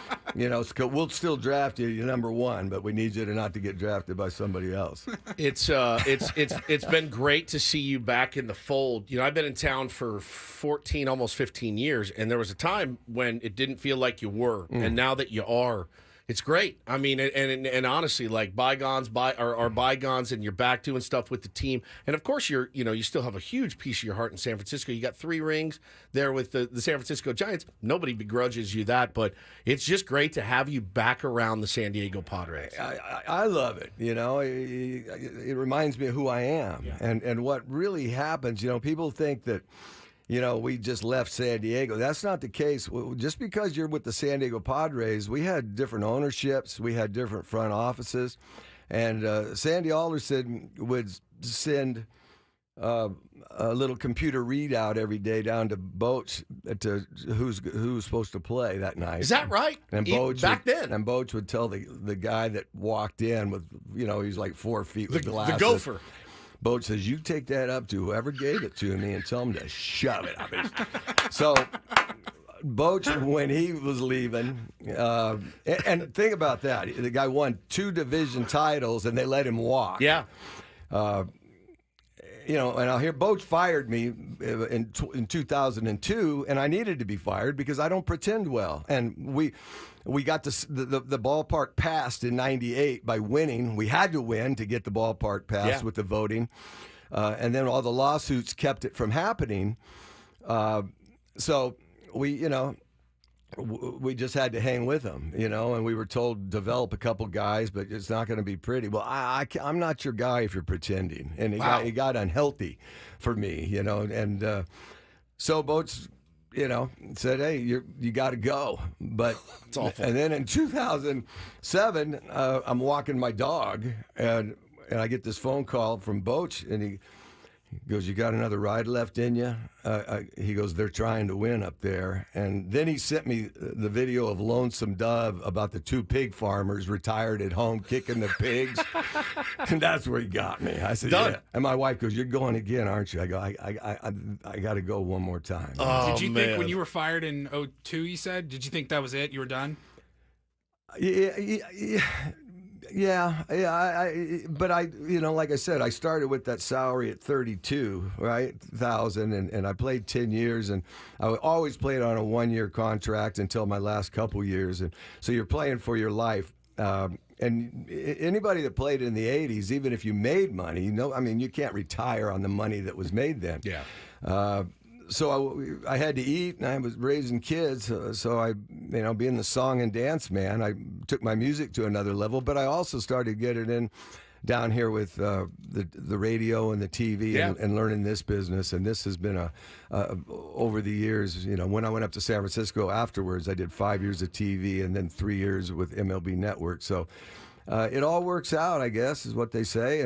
But I am so honored to be able to come back to the Fantasy League. And Peter Seidler, him and I connected. And I really didn't connect over baseball with Peter. I connect over his work with the homeless. Sure.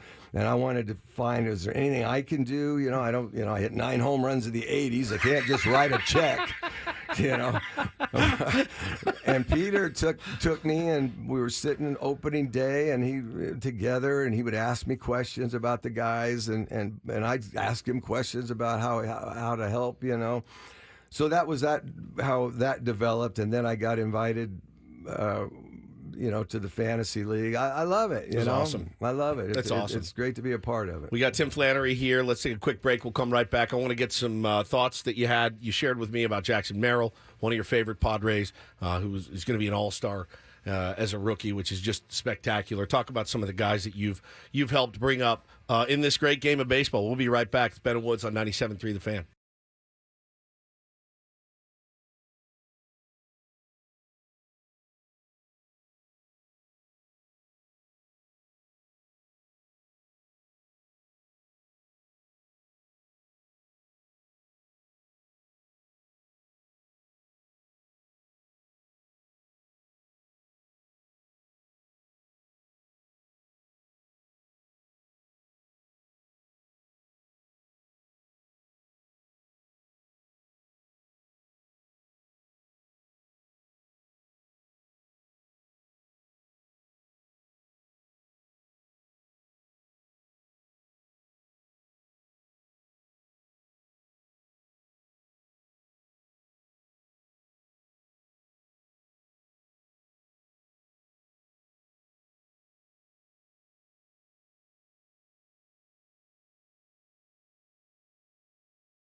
Welcome back to Ben and Woods, 97.3 The Fan. An honor to have the great Tim Flannery join us for a couple hours. And, man, the stories we're getting off the air are just phenomenal. I mean, it's like, this is so for good. Another time. Those are for a podcast. Ben is out today. He'll be back tomorrow. But, yeah, I wanted to just talk to a man who I love very much and is a very soulful guy. And I appreciate that when it comes to the game of baseball, you know, there are different types of people that you meet and players that you meet. And Flan you're all heart and soul, my friend. And I know that you brought a lot of that into the teams that you played for and then the teams that you coached.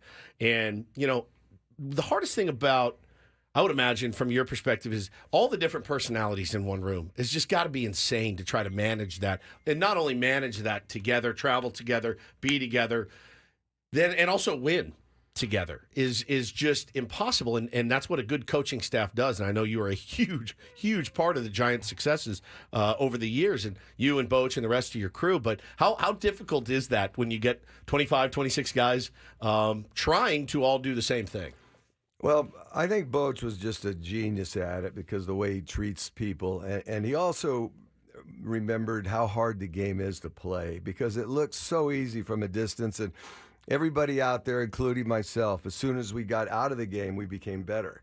It's a very difficult game, and I mean, think about it, right? Yeah, man. And that's one of the problems. It's and as a third base coach every night, and hearing all the fans over 15 years, you know, I don't. It's why I'm a little calloused and I don't bruise easily because every night I was getting screamed at, and people who don't know anything about it would tell you how to do it. But we also had the teams that win, and this team down here in San Diego, this team, I didn't care for the other one, even though all the hype, because that's not how you win. You know, this club is playing together. And Carlos Santana, not the catcher, the great guitar player, he's in the dugout with like 2 weeks left in the season. About a month left in the season. And he's got a Giant uniform on with Santana on the back. And I go out for my early bunting, and there's Carlos Santana. I know who he is. And we just chit-chat. And then he says, you know why you guys win? You have collective, you bring your collective intangibles. The things that can't be quantified. Sure. Those types of things. And then he says, I'll see you again, and we'll celebrate in the rain.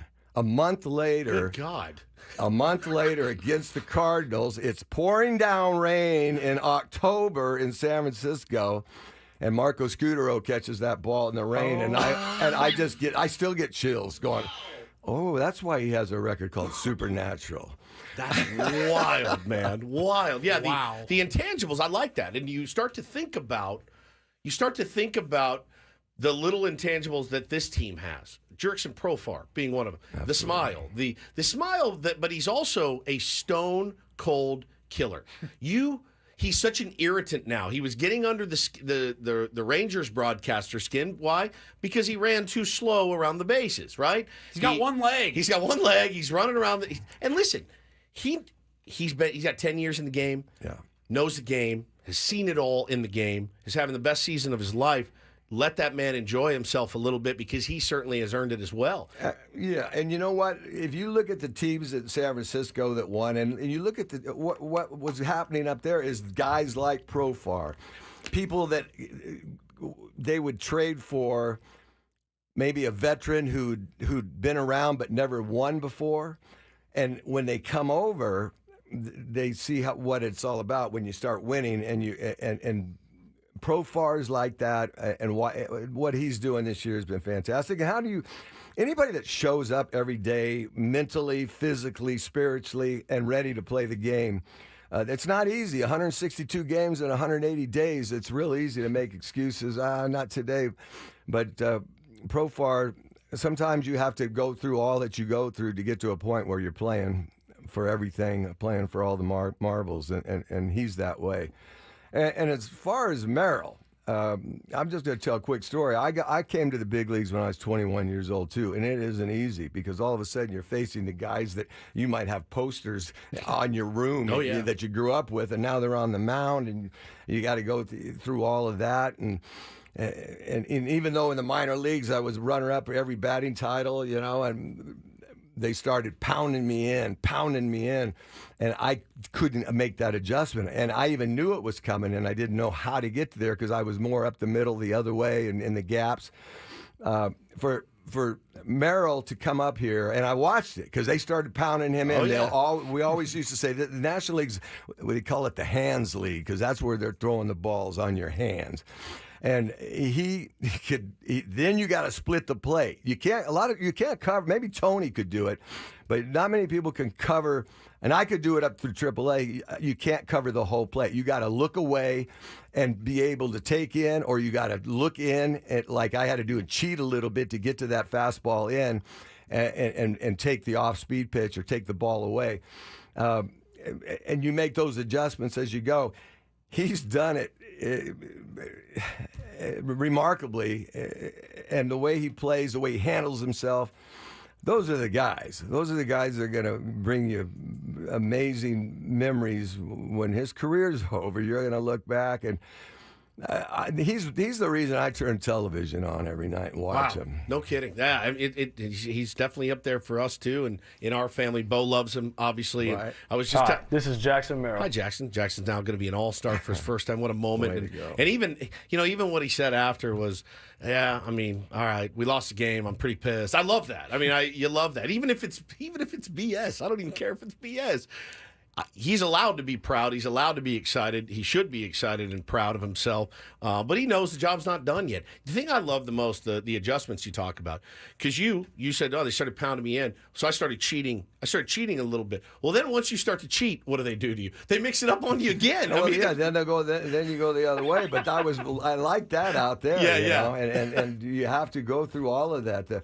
The adjustments to stay in the big leagues. And I managed, like I said, at every level. I even managed in the big leagues for a day and got the victory. That's a whole nother good story. Want to know, baby? I'll tell you All that in a right, I minute. want that one too. But in AAA, when I was managing, almost everybody had amazing moments in the big leagues in AAA. Joe Charbonneau was Rookie of the Year, and then the next year he's back in AAA. Yeah. Because you can't make adjustments. This is a game of adjustments, and they'll find out in 15 minutes, and everybody will be coming at you until you make that adjustment. So what he's done has been really remarkable at his age. Take a quick break. We'll be right back with more from Flan. Obviously, we want to talk some Tony Gwynn. You played with Tony. You talk about his acumen.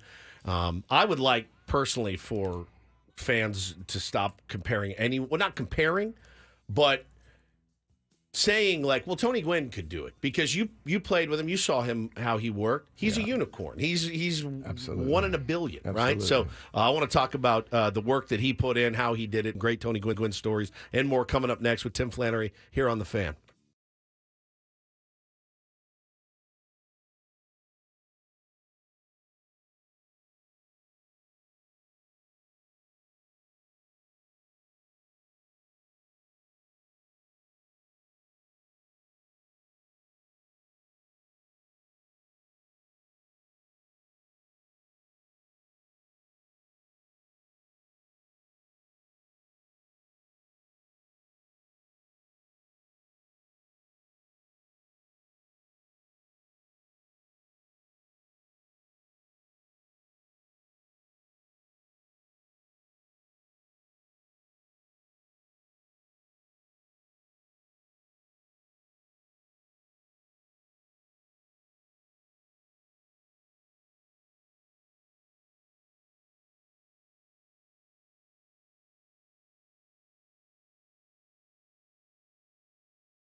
Welcome back, Ben and Woods, 97.3 The Fan. Very special guest in studio this morning. The great Tim Flannery joins us, telling all kinds of baseball stories.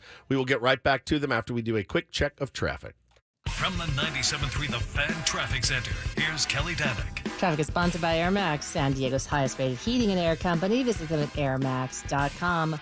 Crash has cleared in Hillcrest, southbound side of the 163 near University, so seeing just a little residual slowing. Now in the North County, northbound 15, Scripps, Cowway Parkway off-ramp. Accident involving 4 vehicles. They're all over the right shoulder. Looking for the best in HVAC? Choose Air Max, San Diego's highest-rated heating and air company with free diagnostics on all repairs and estimates. See why over 1,300 happy customers are giving Air Max 5-star Yelp reviews. See Air Max today at airmax.com. I'm Kelly Danick with Ben and Woods, San Diego's #1 sports station, 97.3 The Fan. All right, joined live in studio by Tim Flannery, former Padre, second baseman, shortstop, utility man. Wherever they needed you, Flan, you would play. You would hit anywhere. You didn't care. Just wanted to be in the lineup every day, which is such a different mentality than guys like I have. Don't hit it here. Do not, please let me have to sacrifice bunt because I'm afraid to hit. Right? I was always that guy. But no, I mean, some of the guys that you played with, obviously legends of the game. We heard the panel at Fantasy Camp talking about the '84 team, and it was staggering. Some of the stories. Goose Gossage, lunatic, straight up lunatic. Gary Templeton. You're a nerd too. Yeah. Old Goose telling Ben he's a nerd was amazing. We made the mistake of putting Goose on live radio. We did. Yeah, that and is then a Ben, mistake. It was a huge. And then Ben started needling him about analytics in today's game. I bet he loved that. He lost it. Man. That's the drop. You're a nerd too. Yeah, called him a nerd. Straight to up. his face. Right to his face. Pointed at him. You're a nerd too. Yeah, Ben's like, oh man, I just thought I was logical, but apparently now I'm a nerd. It was great. It was great. When they brought Nettles and Goose over right before the season in 1984, we watched them walk in the clubhouse at Jack Murphy Qualcomm, whatever was called. And we all looked at each other, and it was such a positive, it was like the front office. They just saved us. This is the time. This is our time.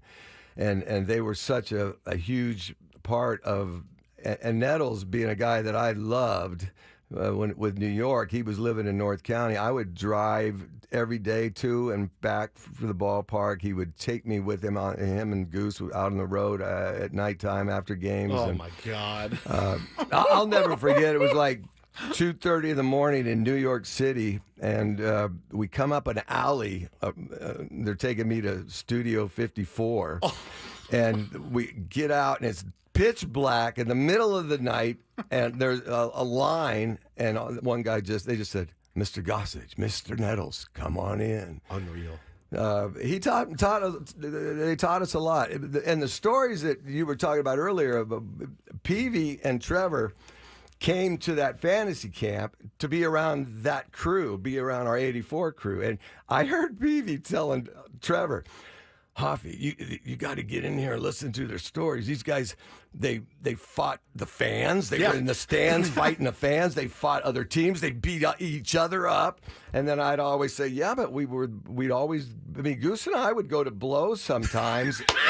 And then when I'm going out to hit, he'd be there cheering for me, and then we would be out that night. It was just a different time, and thank God there wasn't social media. Oh, you would have been toast. I mean, I think about it all the time. I think about those old crazy-ass Yankee teams out every single night. That, it's one thing, too, like, obviously, me as a Padres fan now, there's a part of me that's glad that I don't see my favorite guys out at Studio 54 Absolutely. at 3 o'clock in the morning, because then I'm like, all right. And then, the next day you go 1 for 4, strike out 3 times. It's like, well, no wonder. There's so much information now.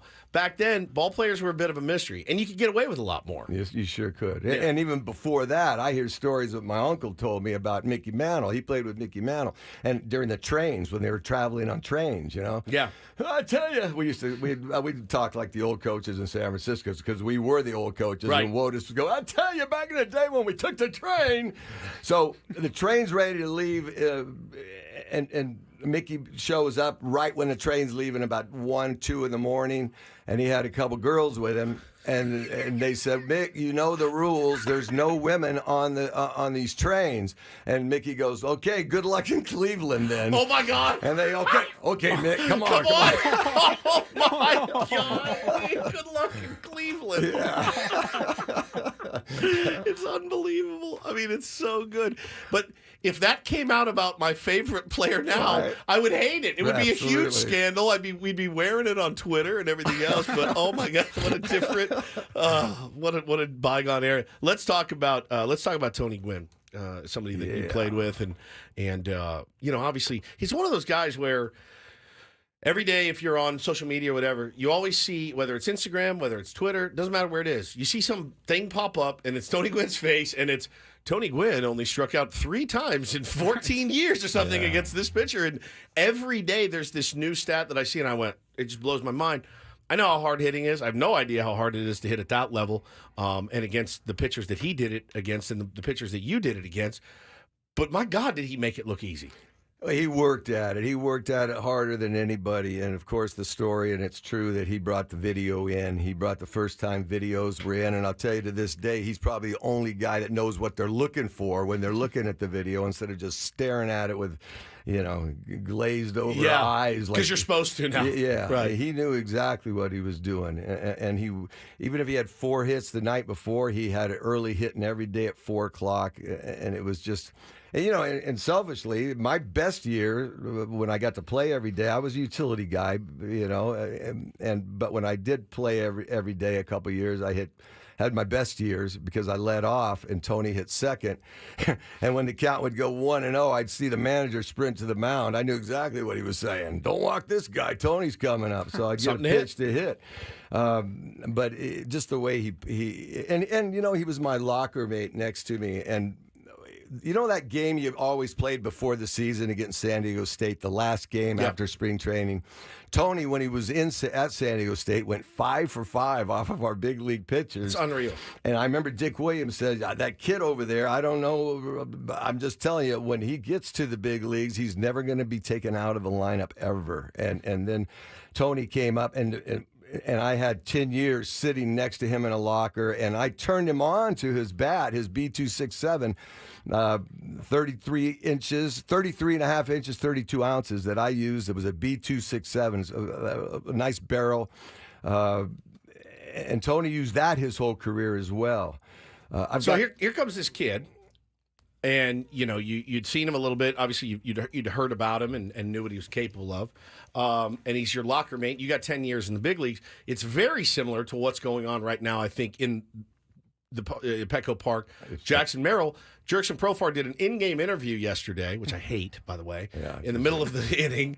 And he's great. He did a fantastic job. But he's talking about a 21-year-old coming in, moving guys around defensively. He just started playing center field. And Profar saying on the interview, now he's moving us, he's positioning us, and he's taking charge. And, bro, this kid's unbelievable. Was that some of the vibe that you got with Tony? Was he a vocal guy when he got there, or was he just kind of quiet? He was quiet and lead by example. He led by example. He was willing, wanted to learn everything he could learn. But just the way he handled himself as a professional, as a man, it was one of the greatest. To be able to play with him for 10 years and then coach him for another 7. 7. We didn't really coach him. I was a coach on the team. Nobody coached Tony. Tony, get your hands up a little bit more, right? But it was just remarkable to watch some. And it's like that thing in Cincinnati when I was coaching. I've told the story more than once. I did it on MLB Network. I saw that. It was amazing. Tell it again. It was. We were playing the Reds, and we had rain delays all night. And then about 11:45, they brought out a lefty. There was 2 guys on, and who knows what inning it was, but they brought in a lefty to face Tony, and then the heavens opened up and just poured. So they suspended the game till the next day, which means you got to play the same lineup. That pitcher hadn't thrown any pitches. He just warmed up. He's got to start the game the next day. Yep. So on the way up, now it's like midnight. We'd been there all night with rain delays, and I'm walking with Tony up the stairway in old Cincinnati riverfront. He goes, Flan, tomorrow, this guy's going to throw me a first pitch slider, and I'm going to hit it in that left center field gap, and both runs are going to score. It's going to be 2-2. Be ready. And I'm thinking after we've been there 14 hours as coaches, I go, okay, whatever, Tony. Sure enough, the next day, first pitch slider. He knew what the guy was going to throw him before the guy on the mound knew. And that's what Pete Rose could tell you, and Tony could do the same thing. He could look at a calendar and say, okay, in 3 weeks we're playing the Pittsburgh Pirates, and this guy will be starting, and these are the pitches he's going to.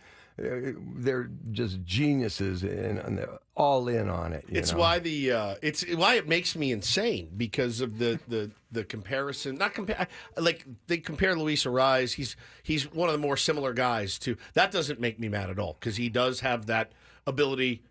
Bat to ball, good quick hands, can spray the ball. Tony had a little more pop than Luis does. Probably better base runner, but definitely a better defensive player. Tony made himself a defender. Yeah, but you watch it. But for me, it's like, well, Tony Gwynn can do it. Tony Gwynn used to do it all the time, and it's like, bro, you got to leave him out of any modern conversations because there's just nobody that does it like that. Absolutely, and for as long as he did. And Nolan Ryan's another one. Well, Nolan Ryan did this, and I'm like, he's a freak.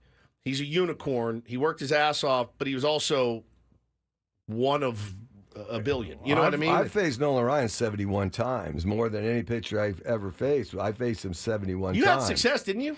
Enough to be fed to him the next time he pitched. You know, I mean, this guy was. I had some good moments against Nolan, but.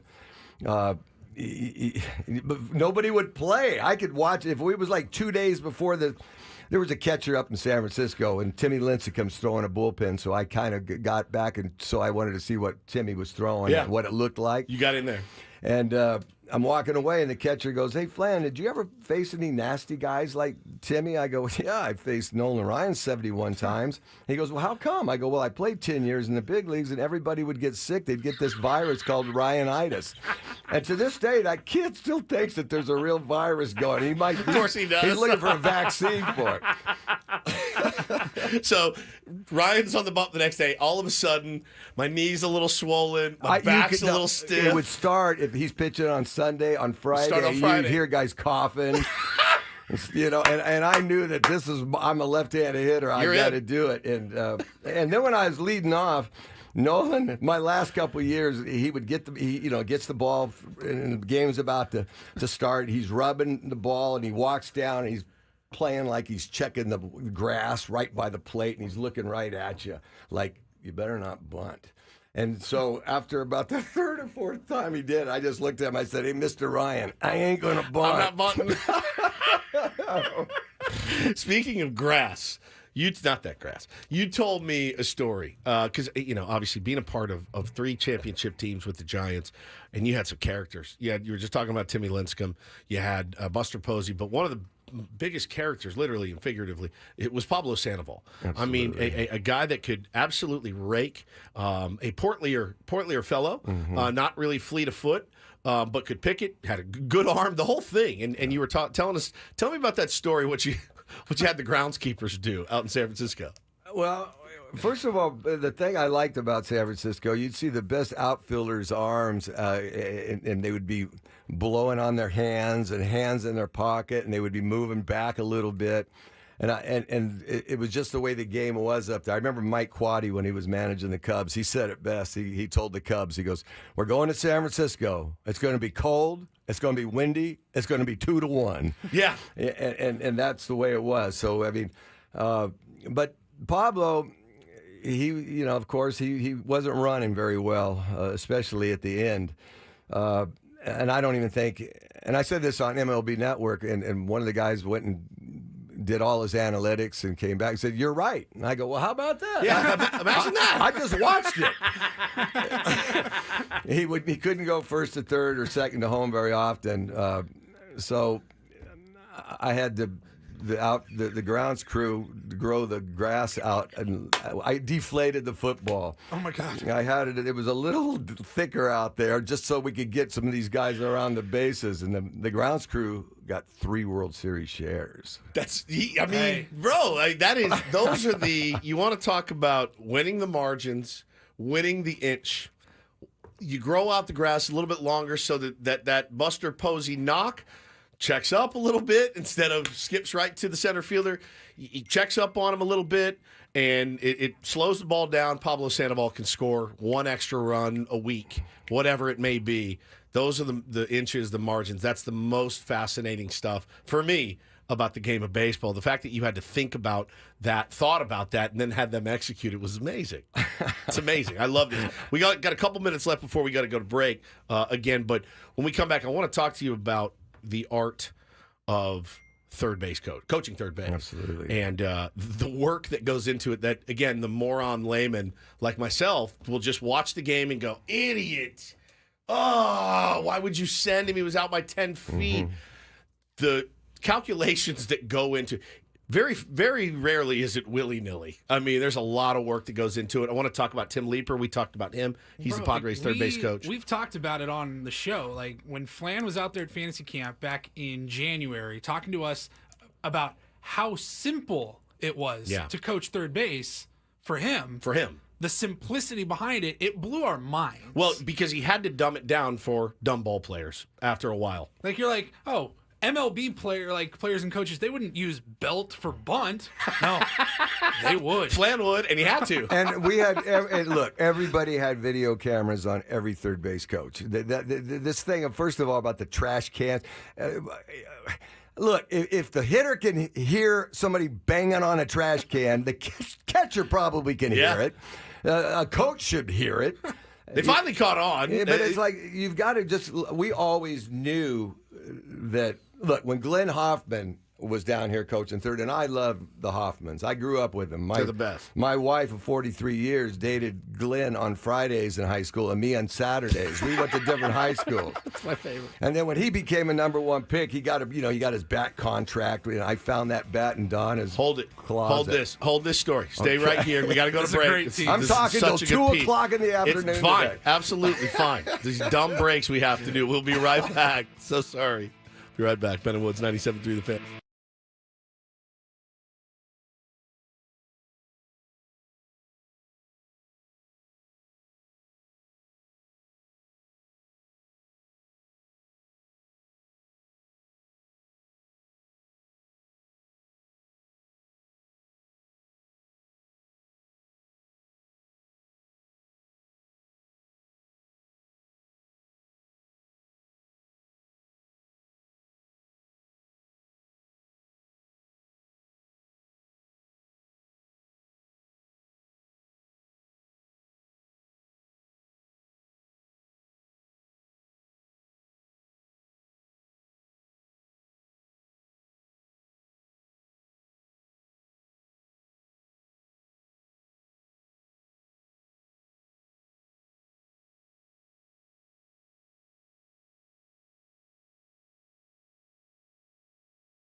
All right, 1 hour to go here on Ben and Woods this morning. Having an absolute blast in here talking baseball with Tim Flannery. Joins the program today.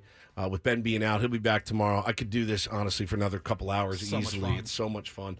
Today has flown by, but you were just telling the story about the Hoffman family, who obviously is very beloved here in San Diego. And Glenn, third base coach for a long, long time. Yeah. So you guys had a little rivalry on and off the field. In a very special way, because we grew up in the same area up in Anaheim, and even, Trevor was just a little brat. He was like 8 or 9 or whatever when Glenn was in high school, and Glenn was a great basketball player, number 1 pick of the Red Sox. And I found his bat. When you get a bat contract when you get to the big leagues, or when you sign and you're a top pick, and you get all of a sudden you got a bat with your Louisville Slugger with your autograph on it. And I go, wow, this is something. Well, I found one of his at Donna's house, so I wife, Donna. I took it down to Home Run Park and hit for about 8 hours, putting quarters in, shattered it. It was all, and I took it back to Donna. I go, here's your boyfriend's bat. And I used to tell this to the players. When Glenn would go out to third, I would yell out just enough so our players could hear it, not Glenn. I go, I stole your woman, and I'm coming after your signs. It's just my favorite. It is just my favorite. And when I said earlier that everybody had a camera on everybody to steal the signs, and I'll tell you why we knew that, because we would do this propaganda warfare thing where Glenn would put, like, if they had a hit and run sign on, he would put their hit and run sign on, but then put mine on top of it. And I'm looking, I go, wait a minute. They got mine. That's my sign. And you realize that when you find that, I remember the Cubs in spring training, we had people listen, we had people walking around. They had a camera on me every night. So as easy as my signs were, I always had something. If I started with it, nothing ever is on. And nobody's going to think just because I end on the belt and I go, buh, buh, buh, that means bunt. But that's the major league. Look, you can speak 6 languages and you can be the most intelligent man in the world, but if you can't communicate, you're not doing your job. That's exactly right. The art of third base coaching is amazing. The thought of going out there, and I asked you at the break, what were you more nervous to do? Were you more nervous to play, all right, Flan, you're in the lineup today, leading off, playing second base against the Reds, and or, all right, Flan, it's Game 6 of the World Series, and get out there and steal us a run or two if you can. I can't even imagine either of them, honestly. But players, once you're in the game, you're in the game. Yeah, you're in it, and once you see the first pitch, all right, time to party. When you're coaching, it's a little bit different. I get so nervous watching my son play and coaching my son. I just wring my hands. So, I mean, these are your guys. You come up with them through spring training. You teach them. You coach them. You shoulder to cry on, all of it. Every counselor, marriage counselor, everything. Absolutely. And then, you've got to make sure you guys win that ball game. And you're a huge part of it over there at third. It's to me was one of the most. Look, it's not for if you line up 9 coaches and say who wants to coach third, 8 guys are stepping back. Yeah, it can get vicious over there, and you can get run out of town and have to move and all sorts of stuff. I mean, because people don't understand it. But if you can get your players to think like you and what you're thinking about, it's a lot easier. Again, up there, you got to know your team. You got to know who's hot. You got to know the arms and who can run. But we also had the 8th hitter and a pitcher. It was time. You would gamble down there because they're going to walk everybody to get to the pitcher. Yep. And a rally back then with the pitcher is usually a 3. That's a big rally. And now with everybody with professional hitters, a rally could go on forever. And it's maybe even a little easier where you can just hold guys and say, hey, you got professional hitters coming up. Let them go. But when I went, first of all, I did 5 years coaching third in the minor leagues. When you're managing in the minor leagues, you're coaching third, and that's how you learn to coach third, because you'll realize, well, I got to put the contact play on, or I should have jammed him because the other manager's not going to let this guy hit. So you learn all of that, and you make all the crazy mistakes, and then I did 7 years here in San Diego coaching third, and look, there's no easy way to do it. And then I did 8 up there, but I love it. It was like playing every day for me, and Yeah, you were way into it. I mean, you're one of the most demonstrative, well-known, best in the business type third base coaches. I went to San Francisco and I left everything. I mean, I left Sandy. I was waking up in somebody's house. I was renting on a floor with no furniture in the fog. The first few years, I'm going, what did I do? What am I doing? And then it started happening with the young players coming up. But I would always take them. We had a day in spring training that I would get them all together and walk from base to base to base and explain what I'm thinking and what we're trying to do here. But I usually get them together and said, you guys, I've watched you lift weights all winter long and run the stadiums and get strong, and now you come to spring training and I hear you hitting down in those cages. I hear you're hitting early in the morning and you're hitting soft toss. All of that to get on base. Now, these defenders I'm watching, the pitchers are watching, they're working out all winter and they're looking at videos as you as a hitter. They're doing everything they can to keep you off base. And now there's 8 guys with gloves and a guy with a mitt, and they're taking 100 ground balls a day, fly balls every day, to keep you from getting on base. So being on base must be pretty important. That's how it would start. Yeah. Because nobody wants to go out and do base running drills ever. That's how you win. Yeah, you want ground balls, you want to hit, you want soft toss. Absolutely. It's the margins. And what I really love about Mike Schilt, not to mention he's a great baseball man. He's a great baseball man. And what he did in St. Louis before he didn't get along with the metric man or whoever up there, it's just wonderful that he came here to San Diego.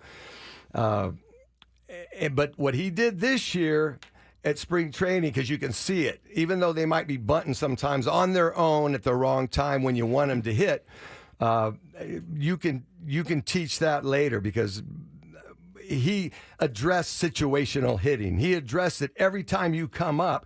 There's a situation that you have to perform in, and the pitcher knows what you're trying to do. Yeah. So he's not going to give you the pitch to do it. And you can just see how disciplined they are and how they're moving runners. And I remember I would always say on, Twitter, which, back when I had my Twitter rant, and I'm still not going to apologize. Only thing I apologize for that is I was so mad I didn't spell trader right.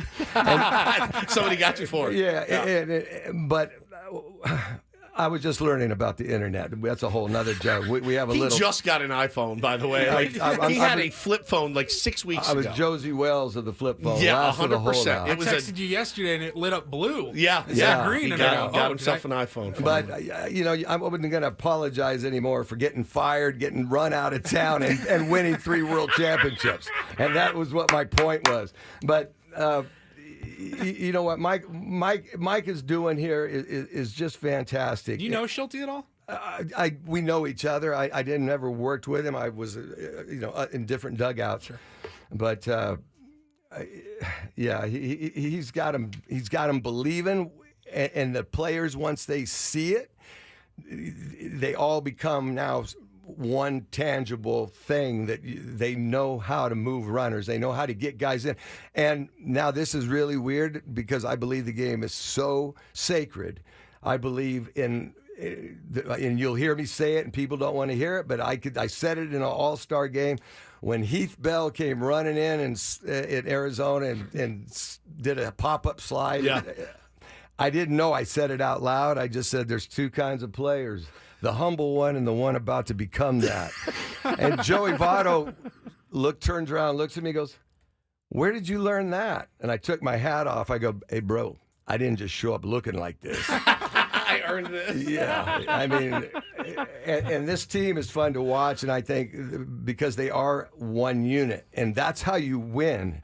And in San Francisco, we weren't always the best team talent-wise. We were the strongest team together rather than our individual parts. Talking to Tim Flannery here on Ben and Woods this morning. This is such good stuff, Flan. I wanted to ask you about those teams because you guys went through the weird even-year Giants success. And one time is, that's weird that happened.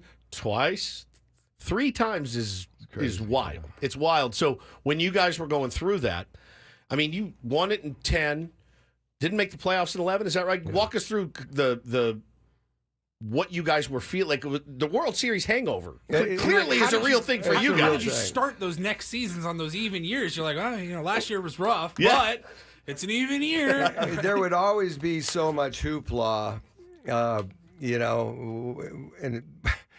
I finally got, you got tired of it. Kyberg told me to zip it up there because I dropped the gladiator line. The time for honoring ourselves is soon coming to an end. That's right. We start but this ball club, that ball club, and what the key is, and I think I'm seeing it here, is you get guys that have been veterans like a Marco Scutaro or a Hunter Pence who have never won. And when they get a chance to win, they're hungry. They get it. And they become better people and better players together. And there's nothing like the brotherhood that you have. And you come in and you know that you're the world champions and you know they're going to shoot for you. But it was always just and it's the characters that they had up there and the great pitching. I mean, pitching was unreal. Pitching was unreal, and that's this team. If you can get at the trade deadline, you definitely always need. I always think you win championships with bench and bullpen. Tony Kubek told me that 100 years ago, and I still watched it over the years. You've got to get pitching because you got 1,400 innings you got to eat, and somebody's got to eat them. But if you can get guys that have had really careers but never had a chance to win, when they get a part of that, and that's what Brian Sabian did up there, he would get guys at the trade deadline that really made a difference and wanted to win, and it just was a combination thing. The back and forth, though, had to make you insane and Boch insane. Win one, down. Win again, down. The rosters didn't change a ton. All the core players were still there. Yeah, was it just the hangover, grind of a 162 plus all those games and just watching Padre games in June takes a lot out of you as a fan. My blood pressure's up.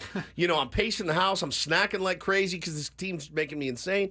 I can't even imagine, being a player or a coach through that. I think Brian Sabian's son walked through after. I would always run. I would go up to my locker. I needed a moment of silence and thank the Creator for this, allowing it. But Brian Sabian's son walked through and he sees his dad just weeping, and I'd be puking. I'd be vomiting because it was emotional, and you wouldn't know how heavy it was until after the fact. And I remember his son said, I had no idea the magnitude of it. It's special. It really is. It's something that I really would love to see. I would love to see this club. This club. Look, I don't like individual stars because it doesn't work. And that's just. It's not basketball. Honestly, and it's you're right. And I like good players. I like great players. I like guys that are entertainers too. I think the entertainment part of the game is great. But this team certainly feels different than last year's team and the year before. It looks different. And as a fan, I'm proud of them.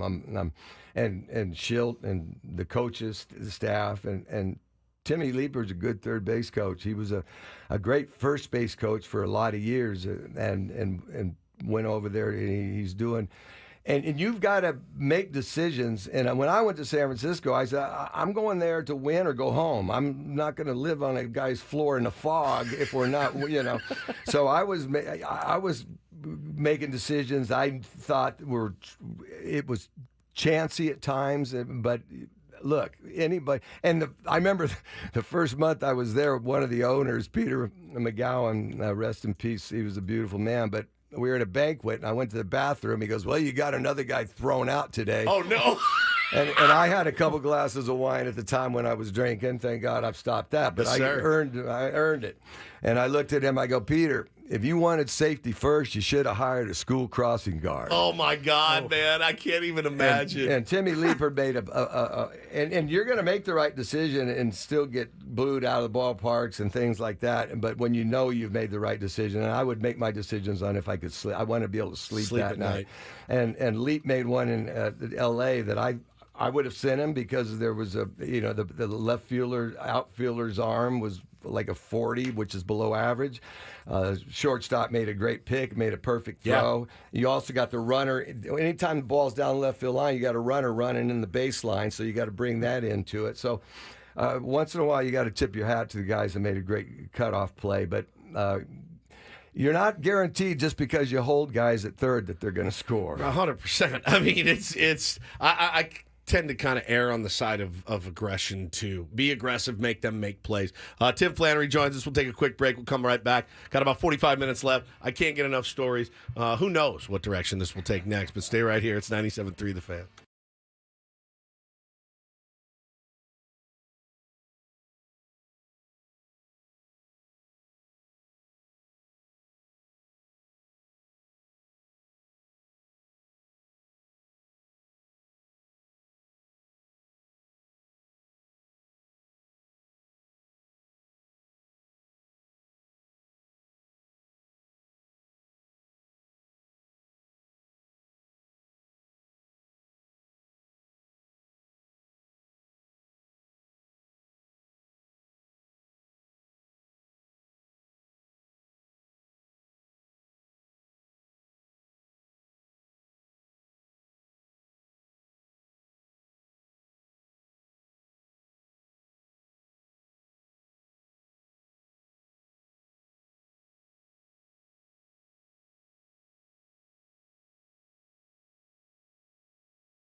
Flan, you got rave reviews coming in via the text message, via the chat.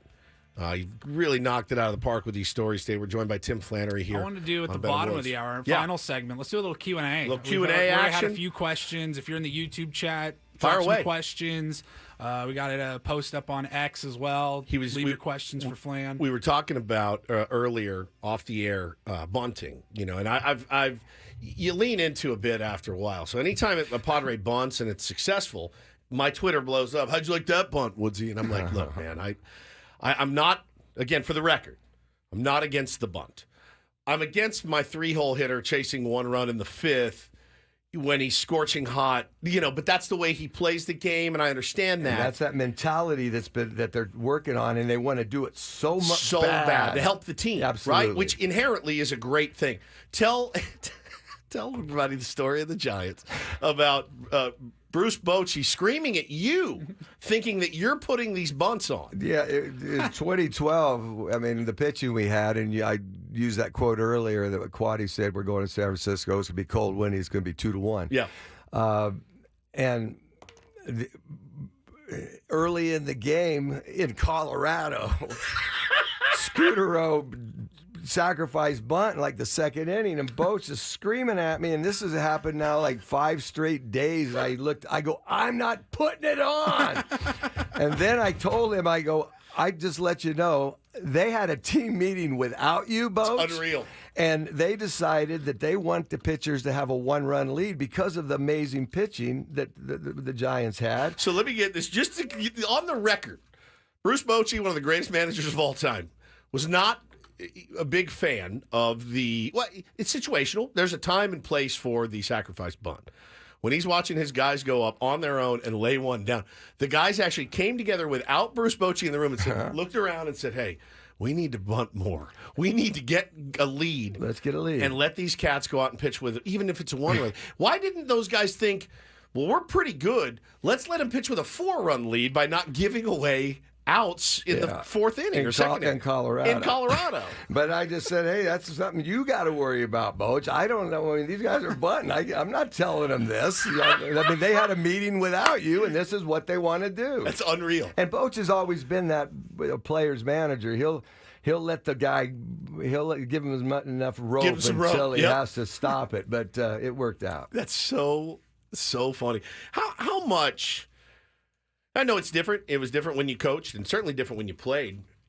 How involved is your perception of how involved is the big league manager these days as it pertains to things like that? The bunt, the hit and run. Obviously, I think the manager probably puts most hit and runs on, but the steal, things like that. Because we have seen some goofy base running at times. When your team is struggling maybe to score runs, you do find guys trying to stretch a little bit. They're trying to make something happen, which, again, inherently is a good thing. But a baseball player left to his own devices, Flan, is not always the best recipe for success. Well, not all of them know what their strength is, right? Even at the big league level, because they get here sometimes quick. But your team identity and your pitching. When you're pitching and playing defense, and I always bring back the Padres 2010 team. That was the scariest team because they pitched. They would beat you 2-1. Yeah. We beat them at the last day of the season, but that's how we were. You pitched. You played defense. You got to know what your strengths are as a ball club. And Boach was great at it, but he was never a guy that wanted to play small ball early. But it was different then. Once they brought 9 professional hitters together and there was no 8th hitter, no pitcher. But he mentioned it to me just a few weeks ago that I took it. I was the bunt doctor. I have a little bubblegum card where I'm doing a bunt, right? And if a guy screwed up, I would put that in his locker and say, you have an appointment with the bunt doctor tomorrow. I said, you go to a lawyer, you get a card from a lawyer, you go from there. I go, here's my card. I'm a bunt doctor, and, you're killing me. You got to get it down, or I'm getting beat up. Because Boach, he would crush you for that. When the rare occasion he would call a bunt and they didn't get it down, then it was your ass. Oh, yeah, all the time. What are we doing? What are we doing? And then when he did call me to come back up to San Francisco, he goes, "Hey, I'm not yelling at my coaches anymore." I go, "Bull, that's baloney." I go, "But I've had a few years off, so I'm ready for it." That's amazing. Yeah. And then after we won the third one, I go, "I'm out of here." That's done. I'm done. For you, watching him win another one in Texas, were you surprised he went back? I was surprised, but I got a text message around Christmas before he went. He said, "Hey, I see that your band's just killing it. You're playing. You're doing great." He goes, "Man, did you see those playoff games? I miss those games. I miss that feeling." I just texted him back on my flip phone.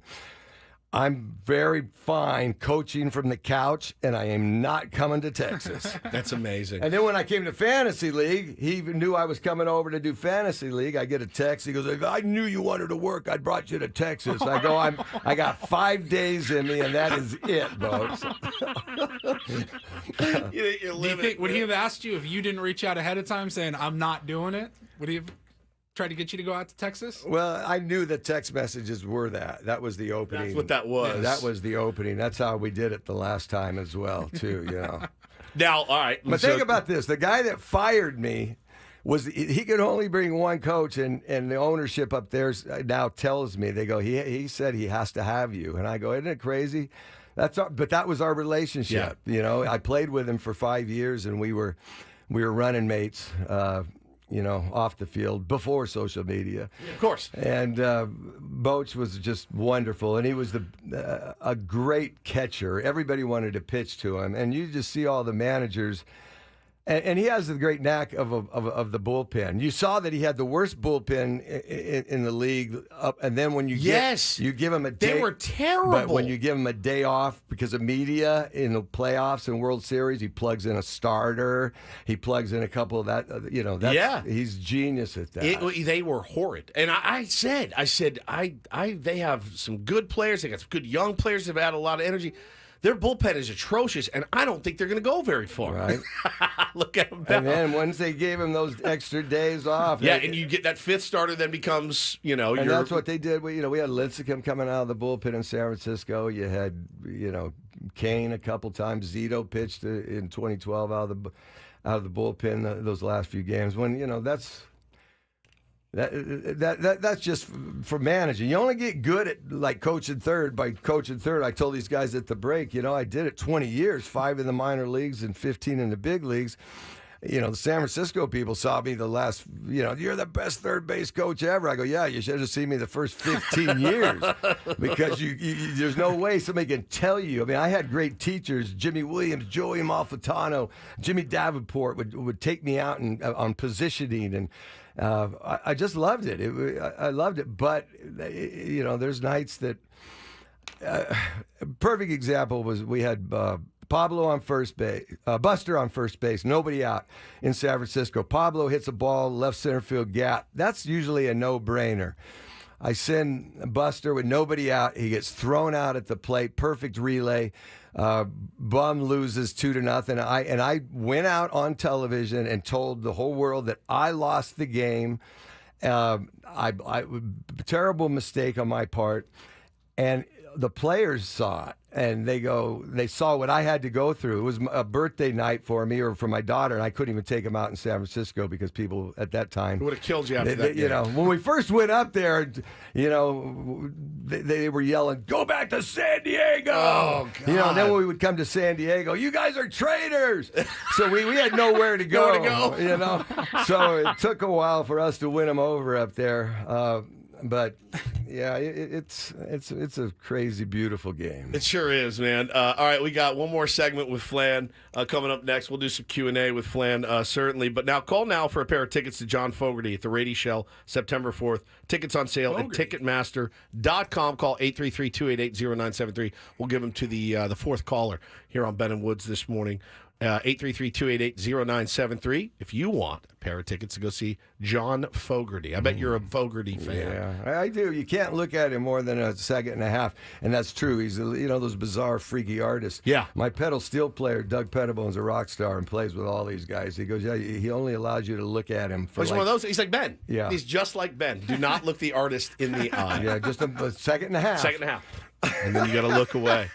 Flan is not that way. Not that way at all. All right, call now. We got one more segment with Flan. You got any questions? Throw them up in the chat. Shoot us a text or a tweet at Ben and Woods. We'll get to all those next. We'll wrap up the show.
All right, final segment of the day today. Actually disappointed to see the show coming to an end.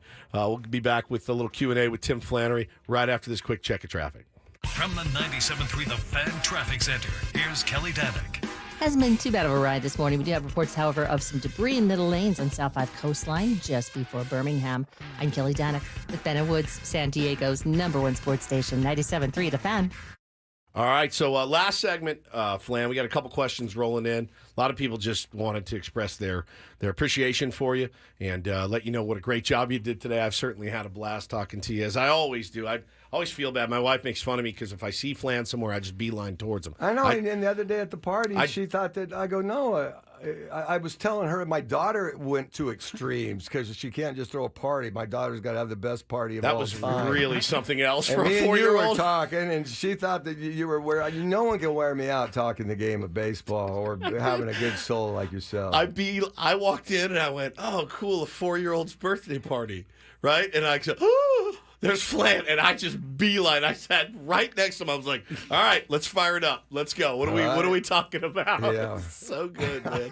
Always appreciate you and your love of the game. And you've really reminded me, being around you the last couple of years, you've really reminded me to remember a few things about baseball. And number one, that there is a lot of soul involved in this game. It is a very, very difficult game. It's a very challenging game. These players are incredibly human, and they are incredibly infallible, and you fail so much. Right. It has helped me, Flan, be a better coach, be a better dad. So I thank you for that. All the lessons. Flan's a guy you just want to be around. You just want to be around to pick up your energy. And thanks so much for coming in today. You had a gig last night, man. You could be sleeping right now, sitting out drinking some coffee, doing whatever. But you came in for us. We really appreciate it. Trying to figure out why everybody's up in the middle of the night. It's gnarly. I'm a musician, for Christ's sake. Well, the reviews have been so good. So just so you know, you crushed it, and now this is going to be happening more often. Well, my wife will be the first one to tell you that I'm really good in small doses. 2 hours, perfect, right? That's exactly. My wife says the same thing about me. She says the exact same thing about me. So we had a couple questions, Paulie. Get the first one from our buddy Hector. Our boy Hector. He says, Tim Flannery, best non-superstar infielder that you ever coached. Brandon Crawford up there it was just the best all-around player for me. He came up as a defender, learned how to hit, best base runner. If I said not the fastest, but him and Steve Finley were two of the best base runners ever. They always gave you the same, no matter. I finally snapped on Bonds, and not in a bad. Well, I just said, look, I can't. If you're going to get on second base, I can't give you a mood ring. I can't make a decision if you're in a good mood and you feel like running. I got to have you run the same all the time.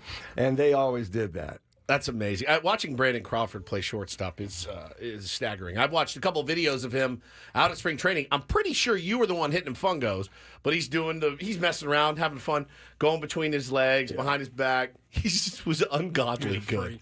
How much work did he put in? Every day they had great. Ronnie Wotus is probably I was hitting him, but Ronnie Wotus was the coach, and they had these great, as all infielders do. You've got to have a program that you stick to, because this is a game of going the distance over 8-9 months, and your prep, your schedule, your routine is everything to get through a whole season. When the season's so long, somebody can get pregnant in spring training and have a baby before the season's even over. And you forget, you don't even realize. Paulie, any other questions you got over there for Flan? Yeah, so you guys are going to be honored. The 84 team will be honored on Wednesday. Have we even said what this guy's doing on Wednesday? Oh yeah, so you're going to be singing the national anthem at Petco Park. Just you and the guitar? Me and the guitar. I did it 5 times up in San Francisco with Phil Lesh and Bobby Weir. Amazing. I wasn't even a deadhead, but when they asked me to sing it, I did it in uniform before playoff and World Series games because we won every single time.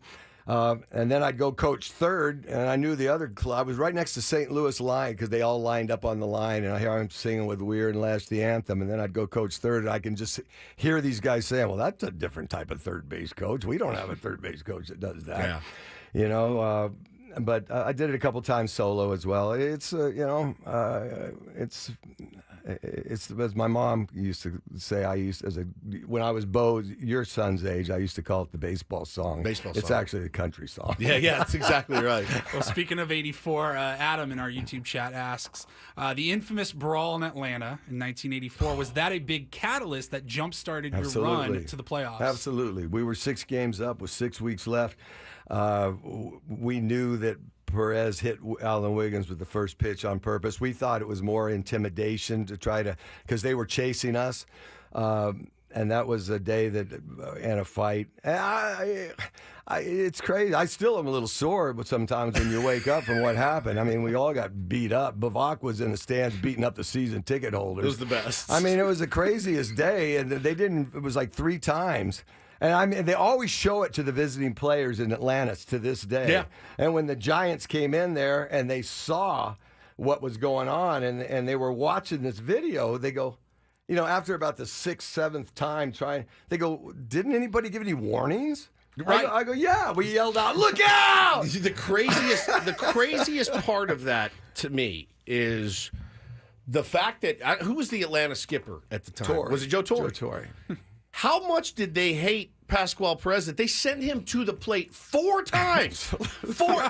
They hated him so much that they're like, no, go ahead. Like, you got us into this mess. You're going to get yours too, which is insane to think about in today's day and age of protect, coddle. Sure. Yeah. I mean, look, I got a $20 million a year player. You're damn right I'm going to coddle him. That's my investment.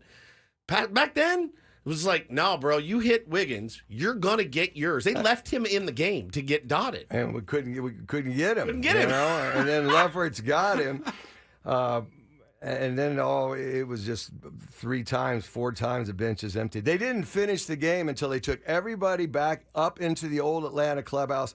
And it's like, the F troop or the fort, the big forts when the Indians were attacking, they would put that big old piece of wood in the middle. Yeah. They locked us in before they played the game, finished the game. When I got beat up and fined $500 just for being in the wrong place at the wrong time. I actually showed Bo that video because I tell Bo, I'm like, that's Tim Flannery, bro. Jesse's grandfather is a legend. He's a legend. He's a big leaguer, and he's like, he was a Padre. Like, he just doesn't register. And I'm like, hang on, watch this fight. And I'm like, look, there he is. And it's funny because you resembled at that time my late father-in-law, Lauren Nancaro. Yes. And like the same blonde hair, and then little area on top. We would be around town, and people would come up to me, and they would come up to him and mistake us. And I had I wish I had $1 for every time somebody says, "Hey, what's the weather going to be like today?" Or Lauren said, "Why'd you send him last night?" Right. Why couldn't you hit that fastball last night? Yeah, I have a lot of stories about Lauren. He was a wonderful man, just the best human I think I've ever come across. And it's kind of like our lives were so parallel. We would run into each other at 2 o'clock in the morning in Arizona. So coming out of the bathroom, and there he is, and just a spectacular guy. Well, now for it to come as full circle as it has, it's not lost on me, certainly. Excuse me, getting a chance to coach your incredible grandson Jesse. Was hanging with him over the weekend, and I was talking to his dad Travis, your son-in-law, and he's like, he needs to be around more boys. He's surrounded by girls. He needs to be boys. Jesse is he's 3 feet tall. He's my leadoff hitter and is the most tenacious, fiercest kid. I can't wait to coach him next year and see what he turns into as well. And it's been awesome, man. It's been awesome. If you can get somebody, and you've done that with Jesse, because I'm not the guy that wants to do that yet. Which makes sense. I want to just protect him, if anything, just so they get the love of the game. And when you can love the game so much, then practice is nothing. You take 100 ground balls every day because you love it. You hit all day because you love it. You be in the, we signed in 1979 or 1976. No, 1978 for, $500 a month. We were riding 20-hour bus rides in the Texas League, $6 a day to eat on. Nobody got into the game because there was money. And I remember my father-in-law, Donna, my wife's Dad, I got so mad at him, but now I look back, I couldn't. He said, he can't make a living playing baseball. And he was right back then, you know? And I still can't believe he let me marry that woman. Yeah, no question about it. I mean, obviously the game has changed tremendously, but I love about you is that you still love the game and love to watch the game. And obviously, I think everybody wanted to know kind of your opinions before we go. We got a few minutes left about this Padres team this year. I'm of the opinion, and I've been wrong many times before, but I'm of the opinion that this team deserves a shot. They really do. They deserve a shot, and they don't have the pieces necessarily yet. Well, that was one of the questions that we did get about the current Padres team. You said you're watching every night. Mm-hmm. You know what it takes 3 times to get to a World Series. He goes, do you think this team has what it takes to get to October to make a run? It's being built. I'm watching it become together, and what you're not going to score when you get to those playoffs and World Series and stuff. You're not going to have 10 runs going up. So you've got to be able to pitch. You got to play defense. You've got to do the things that they're doing. They're even overdoing it because they see it works. You've got to be able to move runners because you're going to be facing the best pitching in the game those last few games. You've got to be able to do the little things. And the game, I said it earlier, is so sacred. And I did, as a coach, as a manager, if you get somebody to actually say, I'm going to now look for a pitch to move a runner from second base to third with nobody out, usually the game honors you. You not only get the guy over, you get a base hit. And I remember fans down here before I went off on them on Twitter, and I don't apologize. And what they would say, what do you mean? Our only hope is for productive outs. I said, you get 27 outs, you might as well make them your friends. Yeah, you have to. And that's the thing. This ability that they've shown at times to string 4, 5, 6, 7 hits together. Look, in when you get to the big games in October, you also have to have a guy that can hit the ball out of the ballpark, because sometimes it's really hard to do string 6 or 7 hits together against the world's best pitching on the biggest stage. That said, they have that ability. They do have guys that are hitting the ball out of the ballpark as well. They're rounding into form. They just don't. They're lacking a little bit, which is okay. It's early July. There's still time to fix it. I do think this team deserves a shot at it this year. When you get down there, and hopefully they'll get a little help, whatever help they need, find the right chemistry as well as the player. Massively important. And when you get in those playoffs and you see you're knocking on the door and you start seeing the door open up, it's almost like you want to get on your knees and just thank whoever's in charge here, that they feel that you honor the game, you've prepared yourself well enough for these things to happen. We never, it was always, oh my God, we did it. We're here. The door's opening up. It's our turn. And when that starts happening collectively, there's no stopping you. I love it, man. Tim Flannery, thank you so much for coming in today. We had such a blast. Thanks, and fellas. Again, come on out to Petco Park on Wednesday. They're going to be honoring the 84 team. Kick Terry Kennedy in the shin for me, please. Hey, I traded for you. I know you did. That's why I love you. We call him Oscar the Grouch. He was always grouchiest dude ever. Flan, you crushed it today. Thanks so much. We'll be back tomorrow. Thanks, Paulie. Benny has got to follow that. Well, you guys do it every day. Tomorrow. Good luck. I'm good in small doses. Attaboy. Thanks so much. We'll be back tomorrow. Ben and Woods, 97.3 The Fan. Have a great day, everybody.